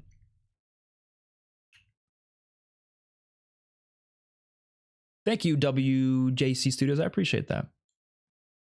Said they felt it would have distracted from the more important battles and felt like it would confuse people that didn't see the play, but still, like you said, I agree, as they should have made it somewhat acknowledged. Oh yeah, with the whole them being in the same school thing, yeah. Having Nancy be with no one at the end didn't feel right. I think it's okay though. I kind of like that, like as like a, I wouldn't say it's like a message, but it's more of like a, you don't like, the only happiness for your life shouldn't just be whether or not you're in a relationship. Like that shouldn't be the only thing that brings you happiness, you know? So I don't think it's this bad ending that like she didn't end with someone. But my only issue I think with it is maybe there should have been more. I mean, I don't know. There was a lot of scenes about their relationship. It's just not a lot of scenes with them specifically because season 4, they were not together at all during that season. But I don't know. I guess season 3, there was a lot of them together. So I don't know. It was just that was so long ago. It was like, what, like 5 years ago, 6 years ago. Will you be watching the Stranger Things animated season? I will probably watch it, but I'll probably watch it on my own. I don't think I'm doing reactions to that. Unless it's like the greatest thing ever and people, I mean, I'm sure there'll be like reviews about it before it comes out.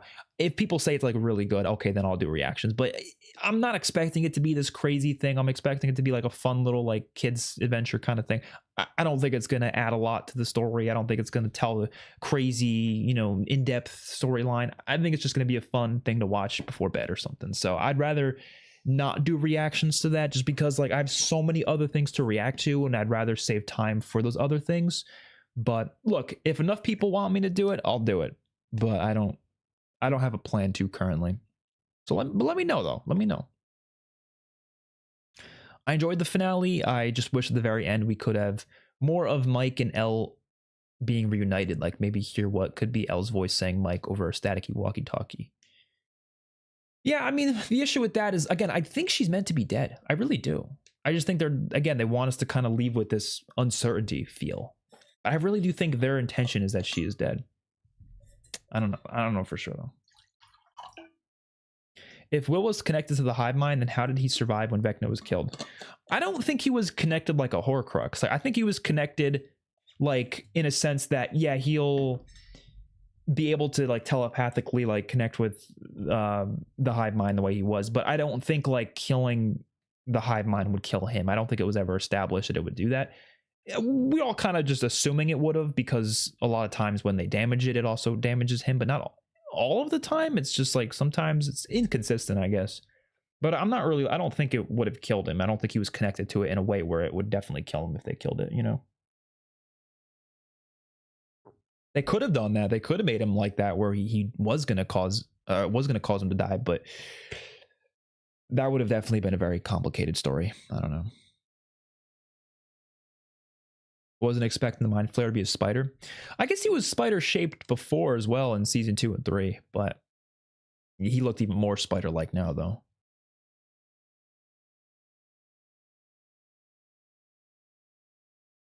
Stage play was on YouTube, but was taken down while I was watching it. I'd like to watch it at some point. Do you think Elle's dead? Yes, I do. But no, I think it depends. I think she is. I think even the writers don't know if she's dead or not, to be honest. And I don't say that in a bad way, because like I don't think that's like this. I don't think writers have to know everything about what they want out of the story, because it's stuff that doesn't, like, I don't know. I feel like they wrote it in a way where if she is dead, it ends like that and it's fine. But if she isn't, it opens up the possibility for them to do a sequel in 20 years or something. You know, I think that's probably what their mentality is. But I think they are leaning towards her being dead, and they're just kind of like, okay, you know, we could always do a sequel if we want to now, because we kind of opened up that possibility. That could be it. I don't know. No clue. Was there even a final scene between just Nancy and Steve? Not really. I mean, not just the two of them. I guess there really didn't have to be though. Wait, there was a scene with them this season though, right? I can't remember. I actually really can't remember. I think the ending was too good for the characters. Mike was the only one getting the short end of the stick. I think maybe I still think one of like Nancy, Jonathan, Steve, or Robin should have died. Steve would have been too obvious, but maybe it should have been him. Yeah. No, but him, maybe. I keep going back and forth on who it should have been, but I think like the characters are so interconnected that one person dying affects so many people, which maybe that's a sign that this show is really good at like dynamics with characters. Because like most other shows like The Walking Dead, like you can kill off a character and sometimes it'll only affect like one, maybe two other people max. But let's just think about this for a second, right? I was thinking, for example, I was thinking in my predictions that Nancy could die, right? But let's say they did kill her off. Think about how many people that would affect. It would affect Mike even more. He just lost Elle. Now also Nancy. That's holy shit, right? Oh shit, what the fuck? Why does this always happen? I'll just fix it real quick. So they could have killed off Nancy. Wait, why is this not working? You guys still see me? Did I go anywhere?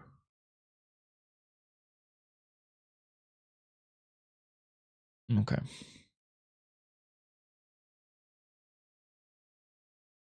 Yeah, so if they killed off Nancy, the entire Wheeler family, so Mike, Holly, the parents, would be devastated. And also Jonathan and Steve would be devastated. That's a lot of fucking characters right there. That is like, how do you even have a happy ending at that point? I don't know. I just think that would be tough. Steve would be, I think, a little redundant just because they already did Dustin losing Eddie just a season before. Jonathan maybe would work better, but again, that would be affecting Joyce, Will, indirectly Hopper as well, because Hopper's with Joyce, and obviously Nancy. And yeah, I don't know. Maybe they could have done Jonathan. I still think Nancy dying would have been interesting, though. I think that would have been really a subversion, but I don't know. Rate finale 1 to 10. It's probably something in the 9s. 9.3 maybe, I don't know. Favorite episode in the series? Probably the season 4 finale. I'm not 100% certain on that right now, though. I'm still going to do that ranking eventually. But it's between that or season 3 finale, maybe. But thank you so much for the $2 donation, Gray. I appreciate that. Grazy7. Okay, where were we? The stream delay is insane. It's not really stream delay. It's more so like reading delay, I guess. Why can't I go up any further, huh? That as far as I can go up, really? Oh, that kind of sucks. How much further up can I go? I mean, I don't know where we were, though. I mean, we were probably around there somewhere. But no, stream delay, though, it's not really stream delay. It's more so just like I'm obviously like the delay isn't that far off. It's just the chat. I'm reading them as I go. And so like the only way for me to keep up to date with the like current messages is if I just skip like half of the messages. And like, I can't read all of them, obviously, but I try to read as many as I can. But even with trying to read as many as I can, yeah, inevitably I'm gonna be pretty behind on chat, but you know, it's inevitable. It's inevitable. Only thing I can do to fix that is just not read as many messages. And like I said, I don't want to do that. I like reading messages. She's also married, so maybe we didn't feel as comfortable. Yeah, that's the thing. It's like the actors just don't really feel fully comfortable with it if they're in relationships with other people. Yeah, stuff like that. I do think Mike really did love her. They're just so young. It's hard to express that. That too.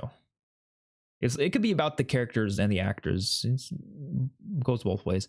I liked comedic Hopper in season 3. His humor came from him not wanting Mike to be with Eleven, bickering with Joyce, and getting annoyed at Alexi. He was really funny in season 3. People didn't like that, though. They were like, oh, he's too goofy now. I thought he was hilarious. I liked him, too. I feel like you can tell season 5 was cut down a lot. They kept teasing things that never happened, and it's hard to believe they only killed technically 2 characters this season. I actually kind of agree with you, but I think they came out and said that there was like nothing cut. So I don't think there was, but what I think was but this is what I think was more likely. Not that they cut like scenes that were already filmed, more so that they had more story planned and then they cut a lot of the story and then just left certain things in, and it kind of just didn't feel as well because of that. But I don't think they like actually filmed more stuff and then cut it. I think that's just a matter of they planned a lot more in the story, probably, right? Rating of season 5 overall more like an 8.5 maybe, which sounds high, but I would rate most of these seasons really high. So 8.5 is actually kind of on the lower side for a Stranger Things season. Oh yeah, I saw that Finn Wolfhard said he's going to be going back to the It franchise. I don't know in what way, but interesting, I guess. Hopper should have died at the end of season 3, and also Max at the end of season 4, and Steve at the end of season 5. I go back and forth on that because I like Hopper so much in season 4, and honestly in season 5, he's not as good in season 5, but I like him in both those seasons. That like it would have been a big loss not having him there.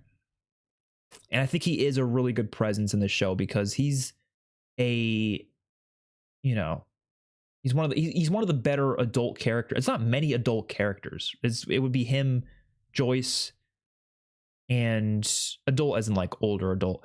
Him, Joyce, and Murray. Like that's basically it in terms of like the main ones, like the protagonists.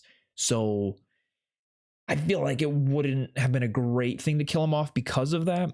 And I think the impact of his fake out death was still pretty important to the story and like did hit me emotionally. So like I think I was okay with how they handled that. Max, I feel like I also go back and forth on because yes, it could have worked, but I also like her story was all about like metaphorically there was a lot of overcoming of suicide. That was a big part of her story.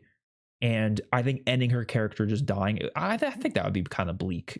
I think it would be really bleak, especially after everything they did in that season to try to keep her alive. I don't know. I feel like what would have worked better is if someone else was like in fear of dying the whole season and then it ended up being Max instead. Or maybe it was Max that they thought was going to die and someone else died. Like, you know what I mean? Someone else could have, I don't know. It's so hard. That's why I say writing is not easy. It really isn't. Because you have to keep in mind like all these different things, like what, not only like what makes sense, like in terms of like just realism, but what also makes sense for the story. Like how does the character's arc end well if that happens? And in some ways, I don't know if it does work with her dying. But it could have. I don't know. I don't mind bleak stuff. Again, I fucking love The Walking Dead's bleak moments and Game of Thrones. But I think Stranger Things is so different, right? Because like those universes are established as bleak universes. The Walking Dead, people die left, right, and center. Same with Game of Thrones. They're bleak places to begin with. Whereas Stranger Things, yes, it's like dark and scary, but it's like not that many people are consistently dying in the show necessarily, right? It's just more like a secrets thing. So like a character like that dying, yes, would be a lot more bleak. But I still think the emotional impact was there. Her being in a coma, she was basically dead at that point. At least we thought. And then what I think was my issue was her just suddenly being okay in season 5, like after she comes out of the coma. It's a little like, come on, a little. She was like fine right after the coma. She should have been, completely unable to walk for like years, or I guess eventually it was only like a year, 18 months, I guess, for her to be skateboarding again. But I feel like she should have been there should have been bigger consequences there,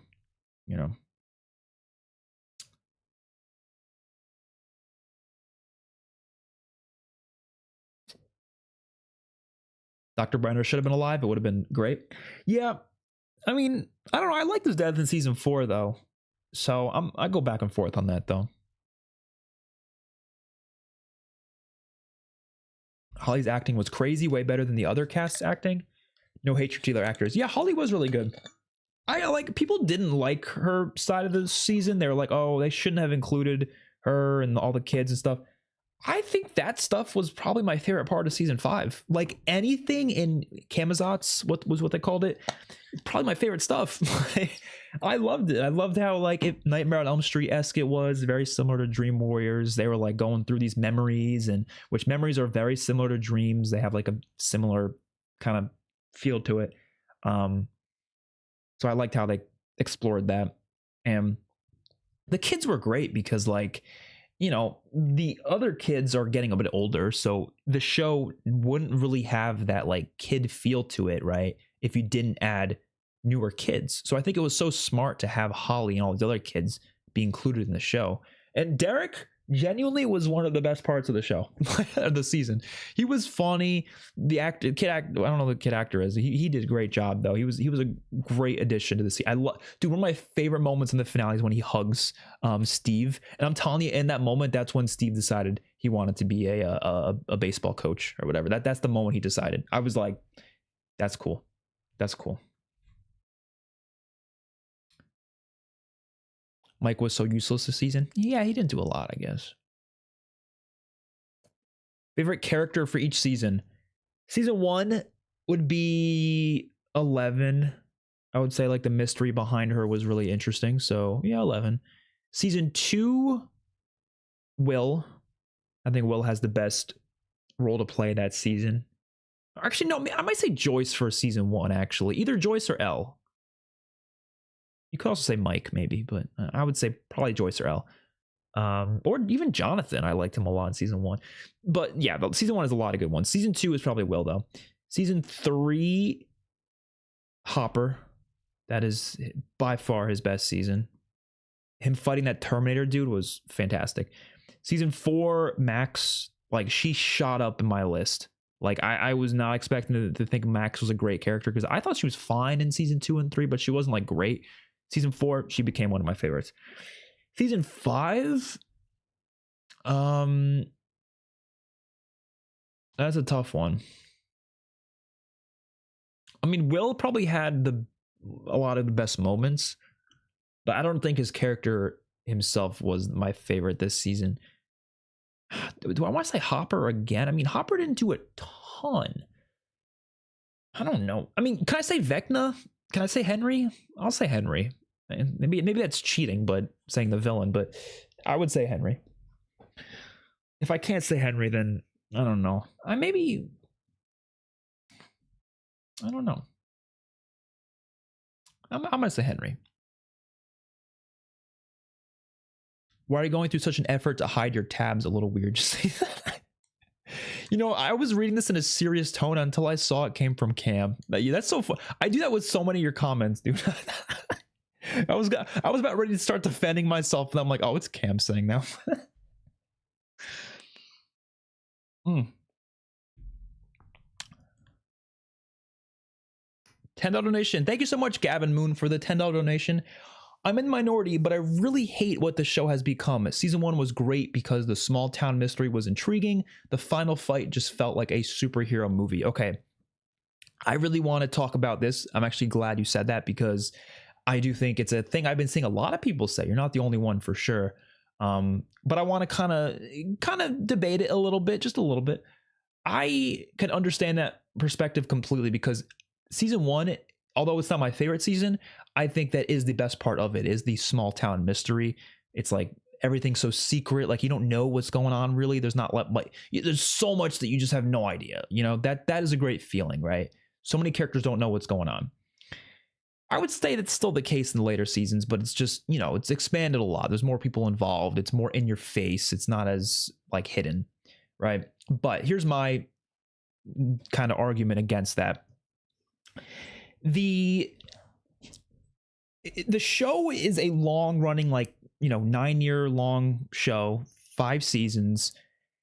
I don't think it's a great idea to keep, I mean, not saying you can't do this, no, but personally, I don't think it's the best idea to just do like a very similar tone and aesthetic and feel for all your seasons of your long running show, because what you end up getting is people feeling like it's stale, right? People go, oh my God, every season's the same. Sure, you could do different stories stuff, even with it having that small town mystery, but I do think you would run the risk of people feeling like things aren't escalating enough, and it just kind of feels like the mundane same stuff, right? No matter how good season 1 is, if you kept that for 5 seasons, I don't think it would have had as much people attached to the show as it does now. So I think you run the risk of that. Not that you can't do it. There's a way to do it and make it work. But most of the best shows, in my opinion, do expand on some level, whether it's like expanding on the lore, diving deeper into the mysteries of it and like revealing more, or tonally kind of not going in a completely different direction tonally, but like doing something different, I guess is the way to put it. Like The Walking Dead does that. Obviously that show wasn't always loved, but it was loved up until like season 6, and even up until that point it definitely was increasing its size of the world. Like it started off a lot smaller, increased the size a bit, leaned into more large scale things. Breaking Bad is a small scale show through and through, but in terms of like the depth and exploration of that world, it was deeper, and they did start to like deal with all cartel stuff and Gus's involvement. Like all that stuff got a lot deeper in season 3 and 4. So like every show I think needs to expand a bit, and I think that Stranger Things did a good job of it, because it all went back and like kind of changed how you thought about previous seasons. It wasn't like, let's just introduce a completely new villain, a completely new thing that has nothing to do with season 1. and it's just a whole new conflict. They could have done that. I'm not saying they couldn't have, but I like how, like, Vecna, people don't like Vecna for a lot of reasons. I mean, a lot of people do, but some people don't.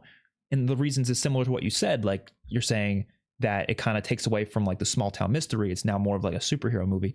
But what I think works about it is that it's a character that relates to everything that's happened in the show so far, going all the way back to season 1. I don't think they planned all this from the start, but it still does work as a like new answer for what this has been this whole time, and kind of like reevaluates how you thought about it, right? I personally like that.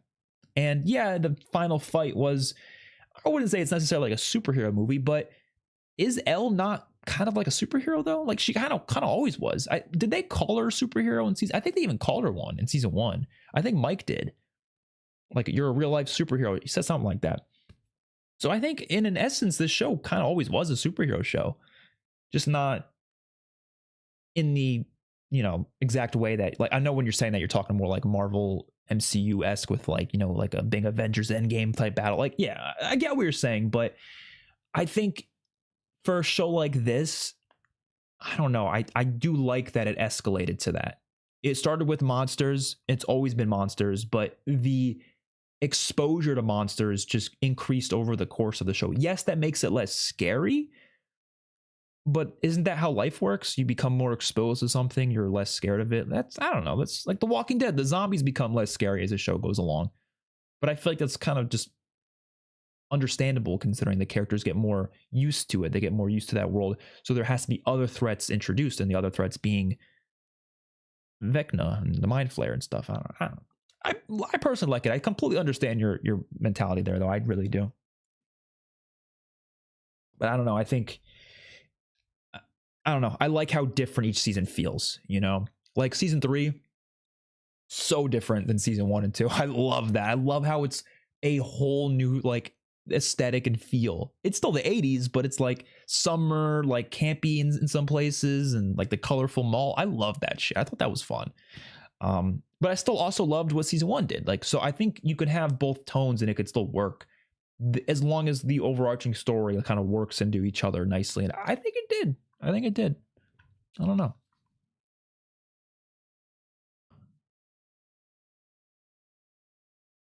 Okay. Let's read more comments. Did we miss any super chats? I don't think we did. For some reason, the super chats like disappear faster than they used to. So that's why I thought I missed one before. Okay. Yeah, Walking Dead has many ups and downs. Definitely.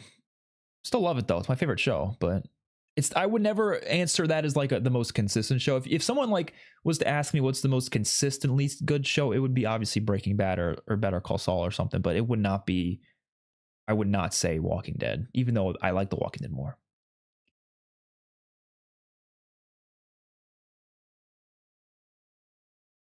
Where would you rank Stranger Things in your top shows of all time? I think right now it's probably sitting at like number 6. So that's high, but it's not. It used to be top 3. It definitely dropped, but it did not drop because I like the show less. It dropped because I like other shows more now. Show the graph for Game of Thrones, Breaking Bad, and Better Call Saul. Okay, I might as well.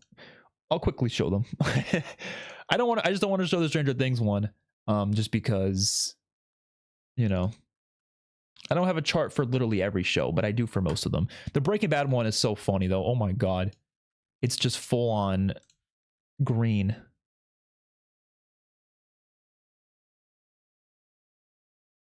Can y'all see that? Look at that. It's just freaking green. Look at this run is insane from 5 to 16. Holy shit. Even some of these episodes, like I could probably make them a bit higher because I haven't rewatched Breaking Bad in a while, so I probably should, but I mean, come on. Like, look at all that. Straight 10s everywhere. 10s, 9.9s. Oh, this show is insane, man. I don't know. I will say, season 5, episode 5, the finale is the best run in TV history. There's nothing beating that. It's too good. I probably could raise a couple of these though. I will say, like a couple. I like, now that I'm thinking about it, I probably even could raise them. Okay, and then Better Call Saul.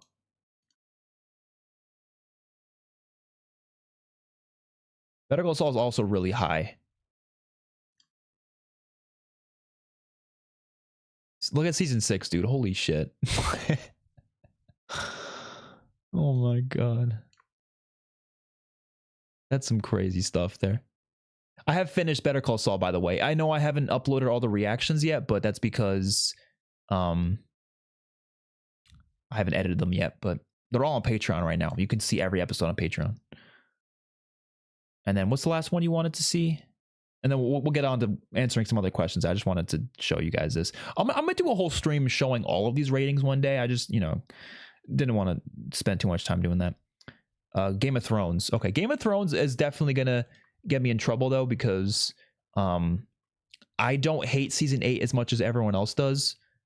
I really don't. I don't think it's definitely the weakest season. I don't think it's like abysmal garbage, like bottom of the earth type stuff. So I would that's not, I cut off some of it. I don't think it's abysmal garbage. So yeah, I rated them a bit higher. I might just put this in front of me, actually. Let's just get rid of my webcam. How about that? Yeah, so the hot takes, I know. Season 8 is obviously the weakest. Yes, yell at me all you want. I think The Long Night was fucking great. I didn't understand the problems with it.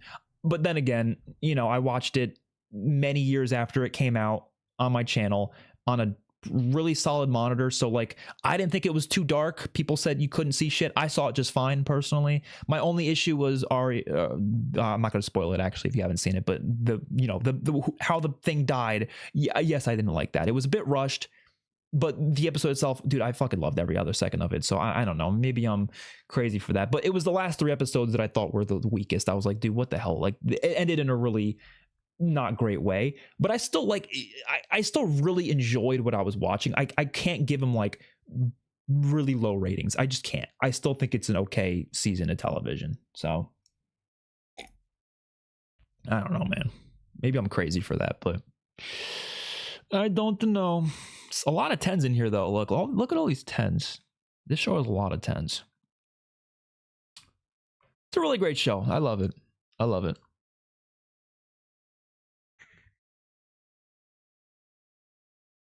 I will say, I'm going to show Dexter, too. I want to show Dexter. Sorry. This is the last one. Just because I want you guys to see. I'm fucking loving Dexter because, like, the amount of high ratings I'm giving. Oh, by the way, I'm really far ahead on Patreon. So like those of you who aren't on my Patreon and are just watching Dexter on YouTube, yes, I am way further ahead on Patreon.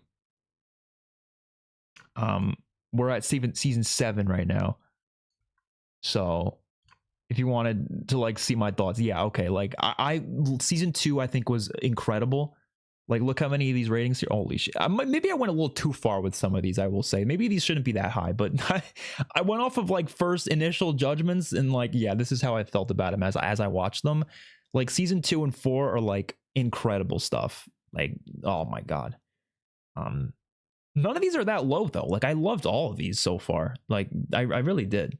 Season 6 is definitely the weakest. Definitely. I'm not going to spoil the show. If it's not a Stranger Things, we're not going to be talking about spoilers. I just wanted to show this because people were wondering. But yeah, that's all right. Let's get back to Stranger Things. I like doing those graphs though. They're fun. Maybe I'm crazy for it, but it's fun.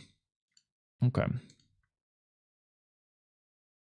Can you make a top 10 Games of Thrones episodes ranked? I actually want to do a ranking every Game of Thrones episode video, just like I did with The Walking Dead, and I want to do with Stranger Things, but I don't know. Maybe one day.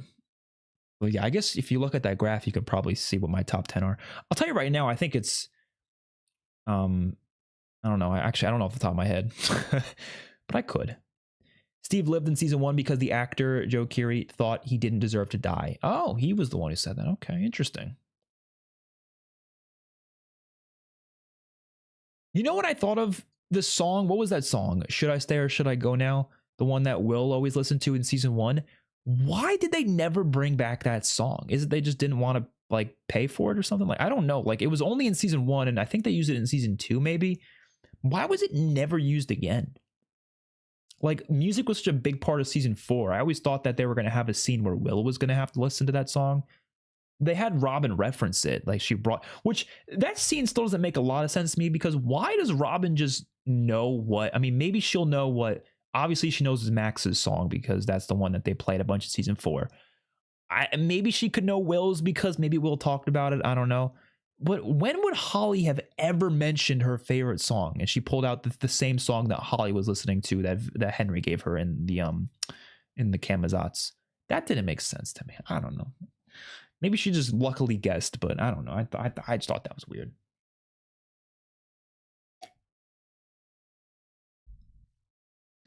I thought the reason there was no monsters in the abyss was because the Mind Flayer used all of the monsters for his new body.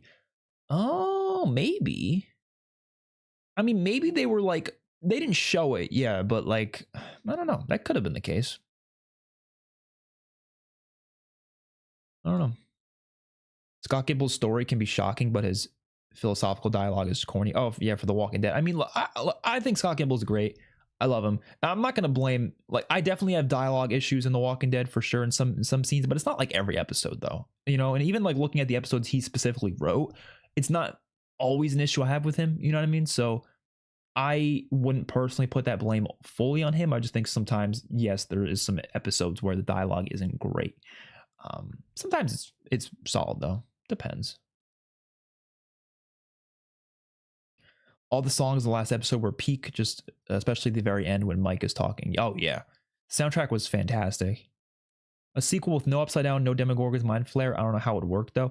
Yeah, it would have to be like a whole new dimension with new creatures. But like at that point, I thought to myself, why not just do a whole new like universe? I don't know. I guess it's more about marketing. You just more likely to get people to watch it if you call it Stranger Things, or it'll probably have Stranger Things in the title somewhere. Strange or strangest things. That's what they should call it. The strangest things. Stranger stuff, maybe. I don't know. Nancy and Hopper killed dozens of soldiers. How are they not in prison? Yeah, I don't know. I mean, I guess here's the thing, right? They didn't really go in depth with this, but I don't think that whole like military plot line was like, they weren't like a overt government group. You know what I mean? They were probably more of a covert thing where it was meant to be kind of like they were like CIA stuff, like they were hidden, right? So I don't think they could be like, okay, they maybe run the risk of them themselves getting in trouble if Nancy and Hopper like try to expose who they are and what they did, which I don't know why they wouldn't do that anyways. I don't fucking know. I don't know. That's why I do think the show in some cases is a little overstuffed. There's a lot going on and sometimes it's not enough for them to develop all the storylines properly, but yeah, that's a good question for sure. But I think that might be why, though. Maybe the military was just like, we're better off getting the hell out of here because there's nothing else we need here. Maybe they just didn't even care enough.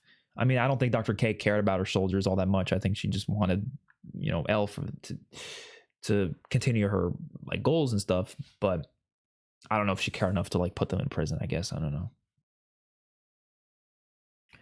We hear heartbeats right after the time skip. Yeah, there was a scene of that, I think, right? But I don't think that was, I don't know if that was meant to be Elle, though. I don't know. Yeah, I guess they could have killed off Jonathan and Nancy in that room together. But again, I don't know if it was just, how can you even have a happy ending at that point? I mean, I guess you could, but I don't know.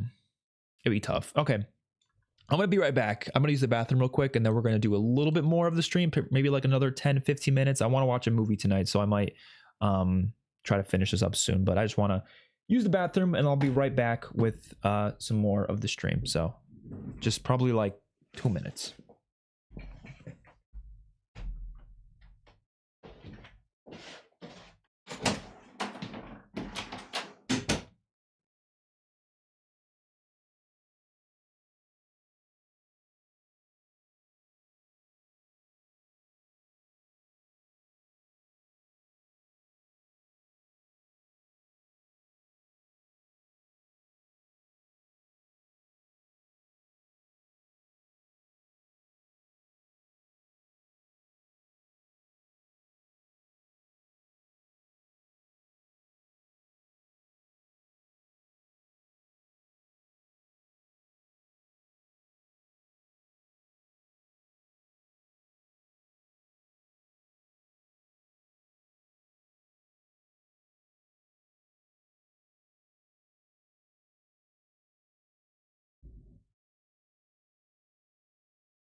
I was just thinking, I just said I was going to watch a movie tonight, and I'm actually not sure what movie yet, because I have a lot of plans for some 2025 like movie ranking videos. I'm going to do a top 10 2025 movies video.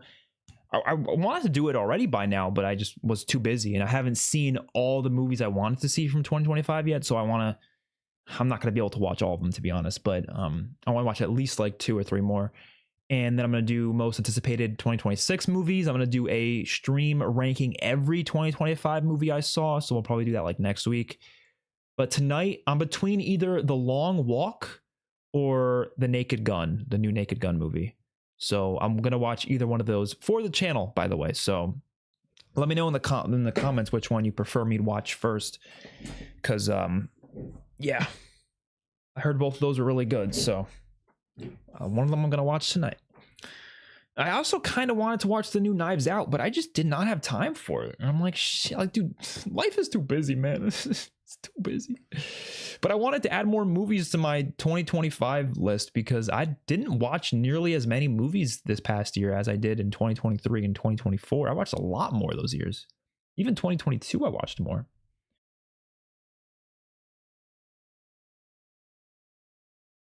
My only gripe is that Stranger Things broke some grounds, and it's should have stuck it out with some meaningful deaths to make it a landmark series. Yeah, I do think there should have been more, not necessarily in the finale, but I think throughout the show there probably should have been at least like 2 more. Season 4 felt more like a finale. I do think I like the season 4 finale more, yeah. But I'd still like both episodes. Stranger Things could be in the top 10 best series of all time. I think it's written a piece of history with all seasons. Yeah, I think it's in my top 10. I definitely think it's in my top 10. It's like number 6, I think. What's up, Bits Bros? How you doing? Was it realistic for the bullets to go through the thing L was inside? It was made out of texture metal. I didn't find it realistic.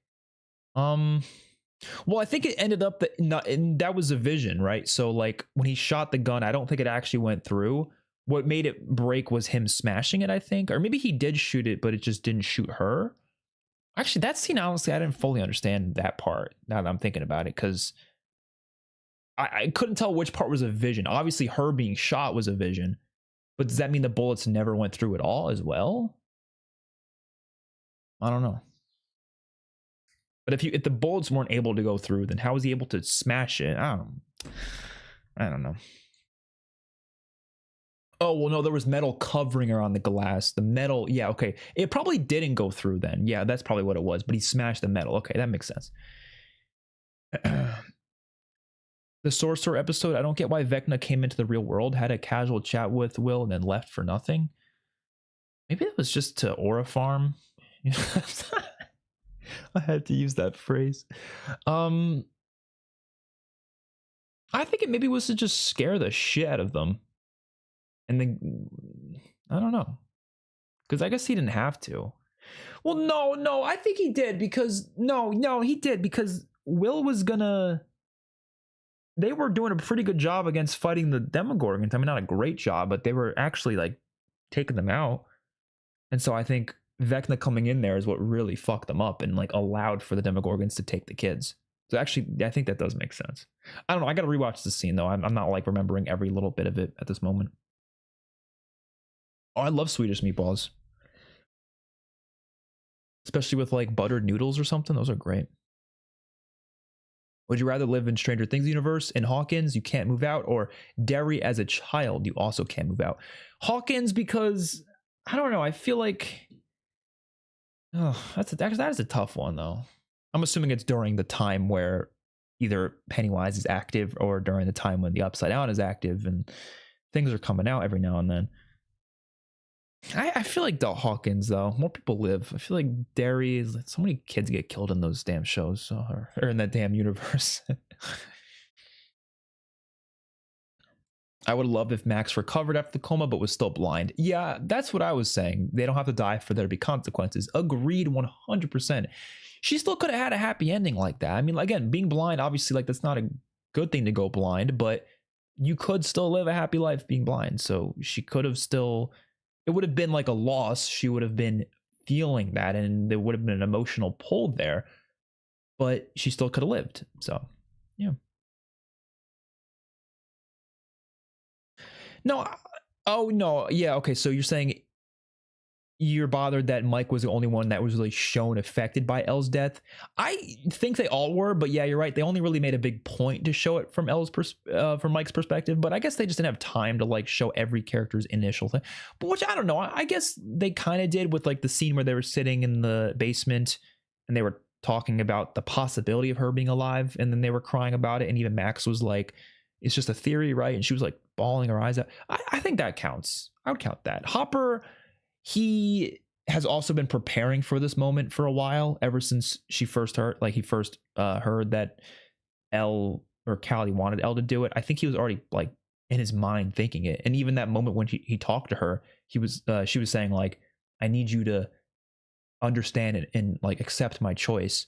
I think he was already like preparing for it.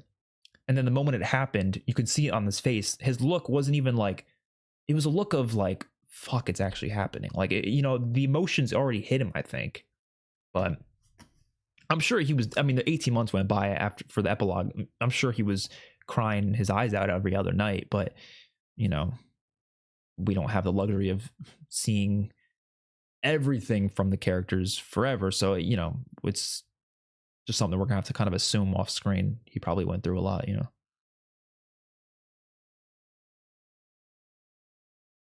Yeah, no, I think they were affected, but I get what you were saying though. Surprised they didn't kill Derek off. He fits the introduce new funny character, kill off funny character at the end of the season.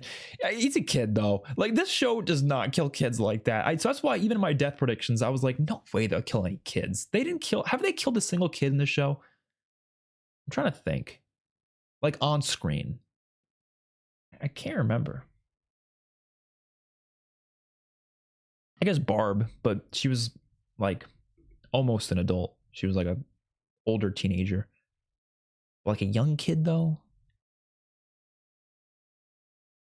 Season 4, I guess, killed off again. They were all like older teenagers, but still technically kids. I don't know. I just wasn't expecting that. Hopper was great in season 1 and 2 as well. Yeah, but I think he was the best in 3. Did they really give Lucas water balloons? I mean, yeah, it was filled with probably gasoline so they can light it, but that was a little weird because, like, what were they planning to light it with before they had the flare? I guess they always had the flare, but they gave it to Mike, or I guess Nancy gave it to Mike, but maybe they are, I don't know. They didn't plan that well, I guess. Yeah, no, I know they kind of made Holly a main character out of nowhere, but I don't have a problem with that because, like, I actually prefer that than them introducing a new character and making her like a big person. They had as someone who was already like attached to the characters, just not directly attached from like our perspectives. Because I think that's like, and this is not against you whatsoever, but I think like when we're watching these things, we have to like open our minds a little bit more beyond what we see and like also assume like, okay, stuff happens off screen, right? Like, even though, yes, we didn't see a relationship or we didn't see like the sibling bond between Nancy and Holly. Like, people were saying that scene when Nancy like saved Holly and was like holding her, it's like the first time they ever interacted in the damn show. But yeah, we know they're sisters. We can use the context of, okay, they grew up together. They're going to be close. You can even relate to your own life if you have any siblings and be like, okay, yeah, they're going to have a close bond. Even though we didn't personally see it, I think you could still have emotion, like an emotional connection there. Because even with like, think about a movie you might watch, right? Any movie. Movies are not long. They're like 2 hours, an hour and a half. There's a lot of movies that are very short and they hit hard. Like, they hit really hard. And they do that within less than an hour and a half. But like, well, no, less than 2 hours. Most movies are at least within that range. But a TV show, very long. There's a lot more time to do things. So I think we judge shows a bit differently where we're like, okay, these characters don't have like a million scenes together, therefore like we can't get like closely connected to their bond. But I think as long as you understand their dynamic and you can put context together that they were close. Now, I'm not saying they shouldn't have had more between them. They should have. But I think it still can be impactful regardless, And like Holly as a whole, I think she was well introduced as a character. My only issue is the actress is great, but she's like what, like 14 or something. The character's meant to be like 7 or 8. Like they probably should have either casted someone younger or done a bigger time jump, maybe. I don't know. I'm not sure.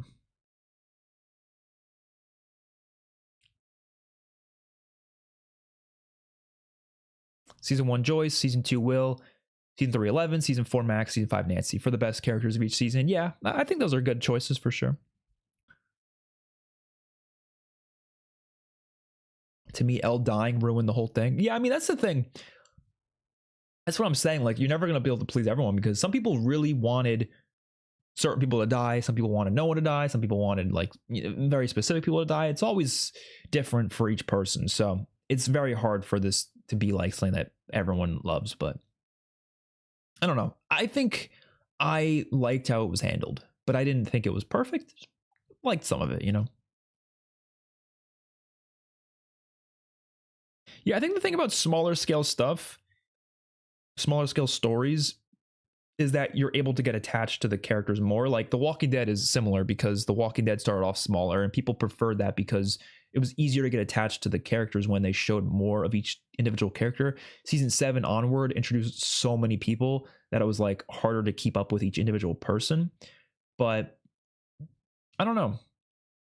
Depends how it's handled, because there also is something really cool about a large scale because it makes like stakes feel a bit bigger when it's like, holy shit, like we're, you know, this is a giant ass monster that if this thing gets into the main world, like it's game over, like everyone's dying. But my issue there was more so how quickly they took it down, I guess.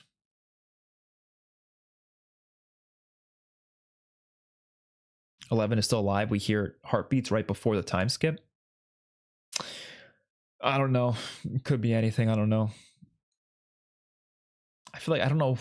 I can't think of that exact scene you're referring to, but it could be. It could be. I don't know. Yeah, Joyce was, yeah, I didn't like Joyce in season 5. She didn't do much, so that was unfortunate. Yes, she got the finishing blow on Vecna, but that's about it. This actually is a good point. I really like this point here. So you're saying the characters are muted. Joyce is just anxious mom to Will. Doesn't worry about Jonathan at all now. Nancy's gun lady. Steve is Dustin's friend guy. Lucas is worried about Max guy. This is actually a pretty good point. I didn't think about this. You are right that the characters became... Is caricature the right word? I can't even say it properly, but that might be the right word. Like, they were established as one thing, and then they just kind of stuck as that. You are kind of right there. And there's a little bit of complexity there, but I think you're right that they didn't add enough nuance to who they are as people, you know? So, not that I think, obviously, like, certain character traits are, like, obviously Lucas should be worried about Max. Obviously Nancy should be having guns all the time because she was always good with that, right? Obviously Steve should be close friends with Dustin because that's been already established, right? But I get what you're saying, that like some of them felt like they were reduced to that, like they almost only had that purpose to play. I wouldn't say completely, but you are right that like Steve's character arc in that season was very closely related to Dustin, and same with Dustin to Steve. There wasn't much wiggle room beyond that, I would say. But maybe the season should have just been longer then. I don't know. Season was overstuffed for sure. I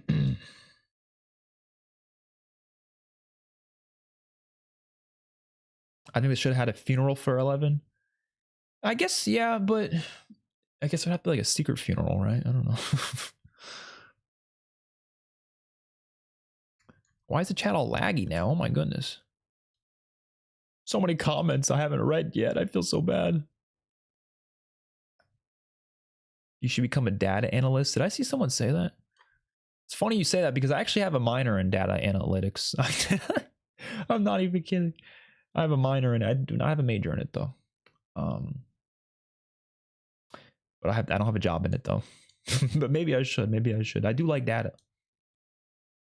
But my issue is it'll only interest me if it relates to the things I actually like and enjoy, right? Like I couldn't get a job in data analytics unless it was like in the entertainment industry. If it was like, I don't know, just some random like finance company, I wouldn't care and I wouldn't be good at it. Like I'm only good at things that I care about, which is why I'm a YouTuber. Like that's I'm not saying I'm great at this. I don't even think I'm that great at it. I love that you guys watch my videos, but I'm not as good at it as I should be. Like my thumbnails are not great. My editing is very simple. I don't think I'm amazing at this. I'm pretty like slow at working sometimes too. But I appreciate all the success I've had. Like I definitely consider this at least somewhat successful, the following I've created.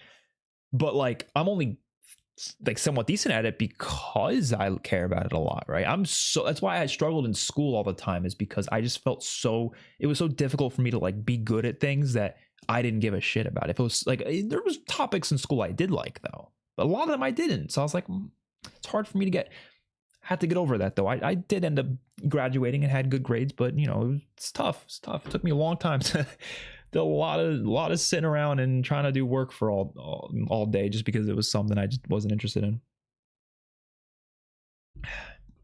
But I mean, I got a major in stuff that I was at least somewhat interested in, so I guess that's good.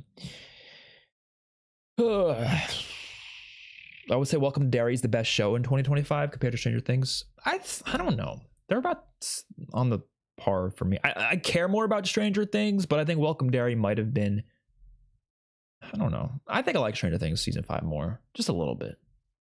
Tiny bit more. Which I'm going to rank every show I watched in 2025 as well. Every like 2025 show specifically. So we'll do that. Dude, I can't even like this chat. Oh my God. Look how laggy this is. What is going on? I've never seen the chat be this laggy before. It's kind of crazy. Okay. 25 show of the year is Dexter Resurrection. Unfortunately, in my ranking, I'm not going to be able to include that because I haven't seen it yet. I won't be getting to that till probably like March or April or something, because we're going to get to it eventually, but not yet. Okay. Do I just hear a donation? Oh shit, Cam, thank you so much for the $2 donation. I only do things I'm good at. Plays God anyways. You got me there. You got me there. Yeah.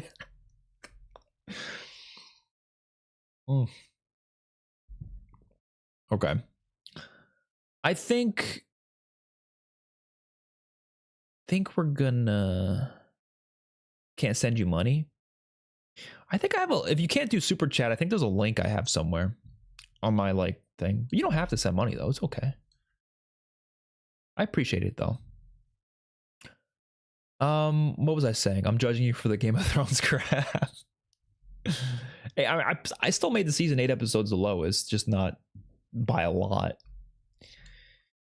I think that's going to do it for the Stranger Things conversations. I'm going to read a couple more comments here that are not Stranger Things related though. So if you're only here for Stranger Things, yeah, I think I'm going to end this soon. I want to start watching that movie I was planning to watch. But I'm seeing some other comments here that are not related to Stranger Things. So I think we're going to probably end it soon. Actually, I'll see if there's like any other ones down here. I don't know.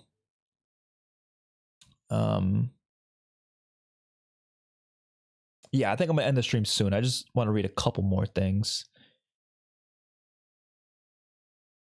Sansa and John never interacted until the reunion and still hit. Wait, really? Oh, shit. That's a good point, though. Yeah, exactly. It still hit. And even though they didn't really interact, I guess. Yeah, okay. I didn't think about that, but yeah, I guess they didn't. Because, yeah, it's a context. You know they were very close. They grew up together. Like, so, yeah, it hits. That's all that really matters.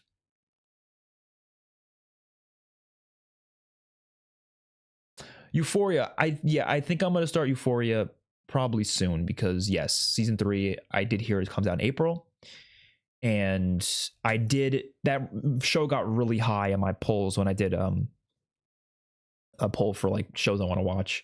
So I think we are going to do that probably soon. I just finished Better Call Saul like a week ago, so I think I'm going to start that soon. It's not long though, right? It's only 2 seasons and it's still like 8 episodes each, maybe 10 episodes. I'll probably be able to do it. Yeah, I'll be able to finish it within the next 3 months, 4 months. Yeah. I'll probably start it by the end of the month is my guess. On Patreon. For YouTube, it'll probably be like a little bit later, but yeah. because I gotta finish editing the Better Call Saul videos first. And Dexter, we still got a while to go with that. We have the show itself we haven't finished yet, and then we have 3 spinoffs, so that'll probably be at least a couple months. And then after Dexter is when we're going to do a poll for the next big show, which I don't know what show that's going to be. It depends what the polls say. I'll tell you what show I want it to be. I want it to be Lost, but I do want to wait to watch that with my girlfriend because I know she wants to watch it too. So I wanted to do like a duo thing there, but I don't have a good I don't have a good setup for that right now, so I have to figure that shit out before I do that. But whenever that comes to that point, I think that would be a good show to watch. But if not Lost, then I don't know. We'll see. I'll do a poll and see what people want. Hope you watch Wake Up Dead Man before ranking. I'll hopefully get to it. It's just gonna make it so I can't do that video for at least a few days. But that's okay. You better stream COD next week. Is there a new update next week? Is the new season reloaded or whatever? I don't know. Something's coming out next week. I probably will. I haven't played a lot of COD though the past week. I've been so busy with this channel. It's been crazy. Ugh. When Murray threw the explosive at the helicopter, I thought he was about to dive into the propellers to detonate. I thought that too. It did kind of look like it for a split second. As rather part of the general audience, did you ever get the sense that the Duffers were setting things up for Will and Mike to become a couple? No, I never felt that way. I always felt like it was a story of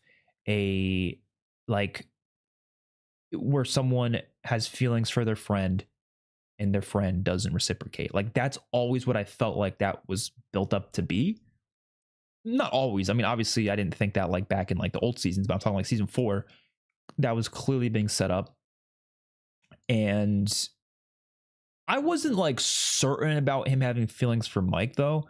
I was more so like I mean, obviously I did think he was gay at that point, but I wasn't certain about his feelings for Mike. I was more so thinking maybe his dynamic with Mike and Elle was more so a sign of like not necessarily jealousy, but more so like he sees how much time they spend together away from him and he kind of feels left out because of that. Like I thought that was the direction they were going more so. And then season 5, it was very clear that no, he does have feelings for Mike. And I never thought they were going to become a couple though. Like they never even alluded to that. It was more so just that's the story they want to tell. And then when Robin started to talk to him about it, it made it even more clear. It was like, okay, no, like it's not something that's going to be reciprocated. But I do think he was going to tell Mike, and I'm glad he did. And they wrap up that storyline just fine. Like I think that was a good way to do that. I didn't think it would. I'm not saying it wouldn't have worked, but I'm just saying I don't think that would have been as compelling of a story as what it was. You know, especially because he was already in a relationship with Elle. They never alluded to it. I never felt like that was something that they needed to do or should do. I like how it went. I like how it went personally, but. Like I said, I don't think it was perfect, though. I think, honestly, what I didn't like about that side of the story... Sorry, I said I was going to end the stream, but I kind of want to talk about this real quick. Only thing I didn't like is the fact that they, like... I don't know why the coming out scene, like, why was it framed as, like, he doesn't want to be afraid of, like, Vecna, like, using that against him? Like, to me, that was, like, strange. What I think should have been... the reason for him to come out should have been they all might die because they're doing a crazy thing by going into the abyss, right? And I think because of that, he felt like he wanted to make sure he was honest with, you know, doesn't have to be with all of them. It could have just been with Mike, Joyce, Jonathan. That's it. Or maybe even just Mike. I don't know. And like just he needed to get that off his chest. That sort of a thing, right? I think that's where it should have gone instead of this whole thing where it's like, oh, Vecna might use it against me, because I just like they never had a scene with Vecna using it against him, did they? Like I don't think they did. He said that Vecna like showed him a vision or something, but like did they show us that though? Like I don't remember that. Like I don't remember Vecna using that against him. Maybe I'm wrong, but I don't think they did that. So that's why I was always like, I don't know. That's why that part didn't entirely work for me, but the other parts did. So yeah, I don't know. They could have done it better, but I thought it was mostly fine. Okay. Ugh. I don't know how I'm gonna do this movie reaction though, because my voice is shot. My voice is dead now.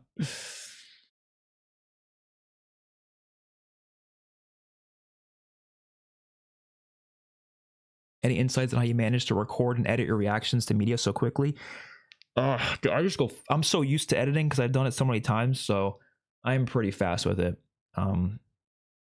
It could be faster though. My rendering speeds are slow. I got to get a better PC for that, but I appreciate that you recognize that though. I try to be quick. I don't like, I stay up really late. Like Stranger Things finale, I stayed up till 4 a.m. for that, right? I don't have to. Like I could just wait the next morning, but I will say this, as a YouTuber, you see a massive difference in views, especially a YouTuber like me. I'm not like a huge creator. I'm not just immediately going to get a lot of views no matter what, right? So whether or not I post it as soon as possible or I wait the next morning, the views there's a huge difference. There is. I noticed it more than anything. What was it? I think it was Agatha, that show. And the reason I say it is because, okay, so the first 4 episodes of that show, and this is no hate against bigger channels that get like the episodes early. They don't get those for all shows, but like some shows they do, like they did for Agatha, but they got the first 4 episodes. So they uploaded their reactions before I could. So they got more views, my videos got less views, right? But episode 5 onward in that show, my views were like crazy high because I was uploading it before all of them, because no one got the episodes early anymore. So like, again, I have no issue with them getting episodes early. That's totally fine. They deserve it. They're big channels. That's fine. But that's why I try to be as quick as possible, because it does make an effect on views, because some people aren't going to watch every reaction possible. They're going to pick the first ones they see, especially if it's right after they watch it. So that's why I try to be quick with it. But sometimes I physically can't be if I'm like busy or something, but I try my best. Like I was like a couple days late to the Fallout episode 2. That video has like no views now because I was a couple days late. So that's why you got to be quick with it if you want to get views. It's just the way it works. But sometimes you're busy and nothing you can do about it. It's nuanced though. It's not always like that. So you could be late and still get views. Again, it depends on the channel. It depends on the audience. It depends on the project. And it depends how late. Because like there's a certain amount of time that passes that where it doesn't really matter anymore, and actually you're better off waiting longer sometimes, which is why if I miss out on a show, you're better off waiting years to cover it. Like that's the way I see it. Like Marvel Zombies, I missed that. I was gonna react to it, and then a week went by and I'm like, if I react to it now, it's gonna get no views. If I wait a couple years, or not a couple years, but like a couple months maybe, it'll probably do better because people are more likely to watch it because they haven't seen it in a while, if it's like a years later reaction or months later or whatever, I don't know. That's my thought process behind it. But I wanted to watch Marvel Zombies though. I was sad I missed out on it.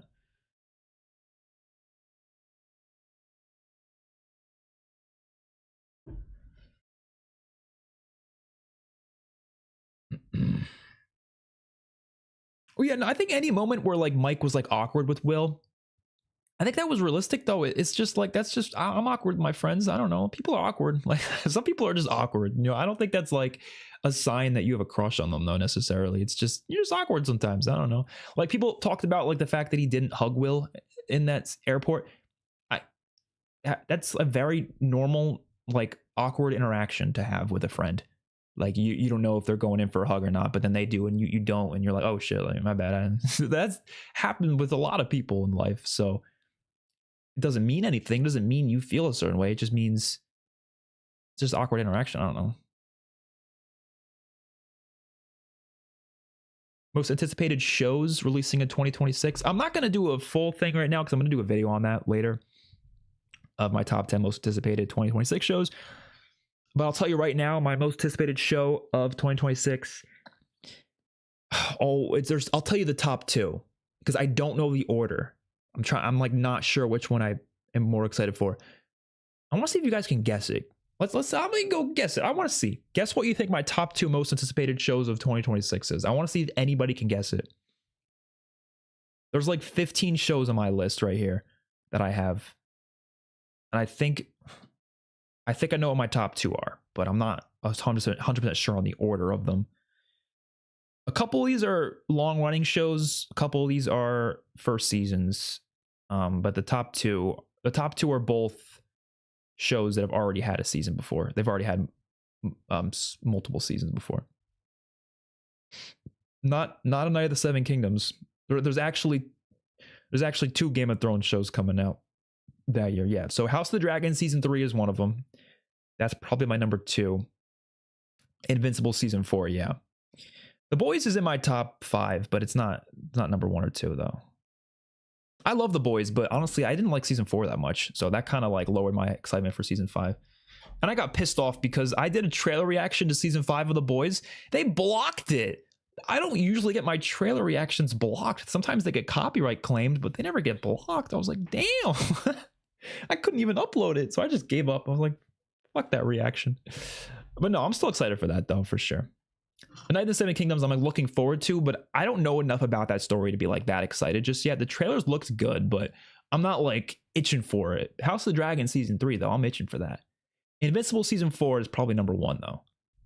I think season 3 of Invincible is like one of the best seasons of television I've seen in a while. So I need to see more of that story. And that show has been getting crazier and crazier. So Daredevil Born Again, yeah, that's in my top 10, but not top 5. Even though I love Daredevil, I'm a little worried about that season because I didn't love Daredevil Born Again season 1. It was good, but it wasn't incredible. It wasn't as good as like the Netflix Daredevil seasons. Okay, I'm gonna get going. I gotta do this reaction. It's late and my throat hurts, so that's not gonna be good, but hopefully it doesn't negatively affect the reaction. Yeah, Stranger Things videos hopefully coming soon. Hopefully I can work on them as quick as possible, but I got a lot of stuff to do. I got another channel to focus on. It's crazy. It's crazy. I don't even know what pathogen is. Everyone keeps talking about pathogen. I gotta look into it. I don't even know what it is, to be honest. But yeah, I will see you all later. Thank you so much for watching. This was a really fun live stream, just talking about Stranger Things, spoilers and all. That was fun. The next time I do a spoiler talk video will probably be for Dexter, because I think after I finish Dexter, like all of Dexter, even the spinoffs, I think we're gonna do a stream like this, which should be fun, because I'm loving that show, man. Even the seasons that like people were telling me they don't like season 7, like a lot of my commenters, I'm loving season 7 so far. But some people say I'm easy to please though. Like I've been told that so many times that I'm like easy to please, and like they're probably not wrong. Like you tend to rate things high. I don't know. Like I'm not like, maybe I'm just more positive. I don't know. I think it's there's a number of reasons why I'm that way, I guess. Like I'll be very critical of something but still like it. Like I can give you 10 things I don't like about The Amazing Spider-Man 2, but I still think it's a 9 out of 10 movie. So like, I don't know, man.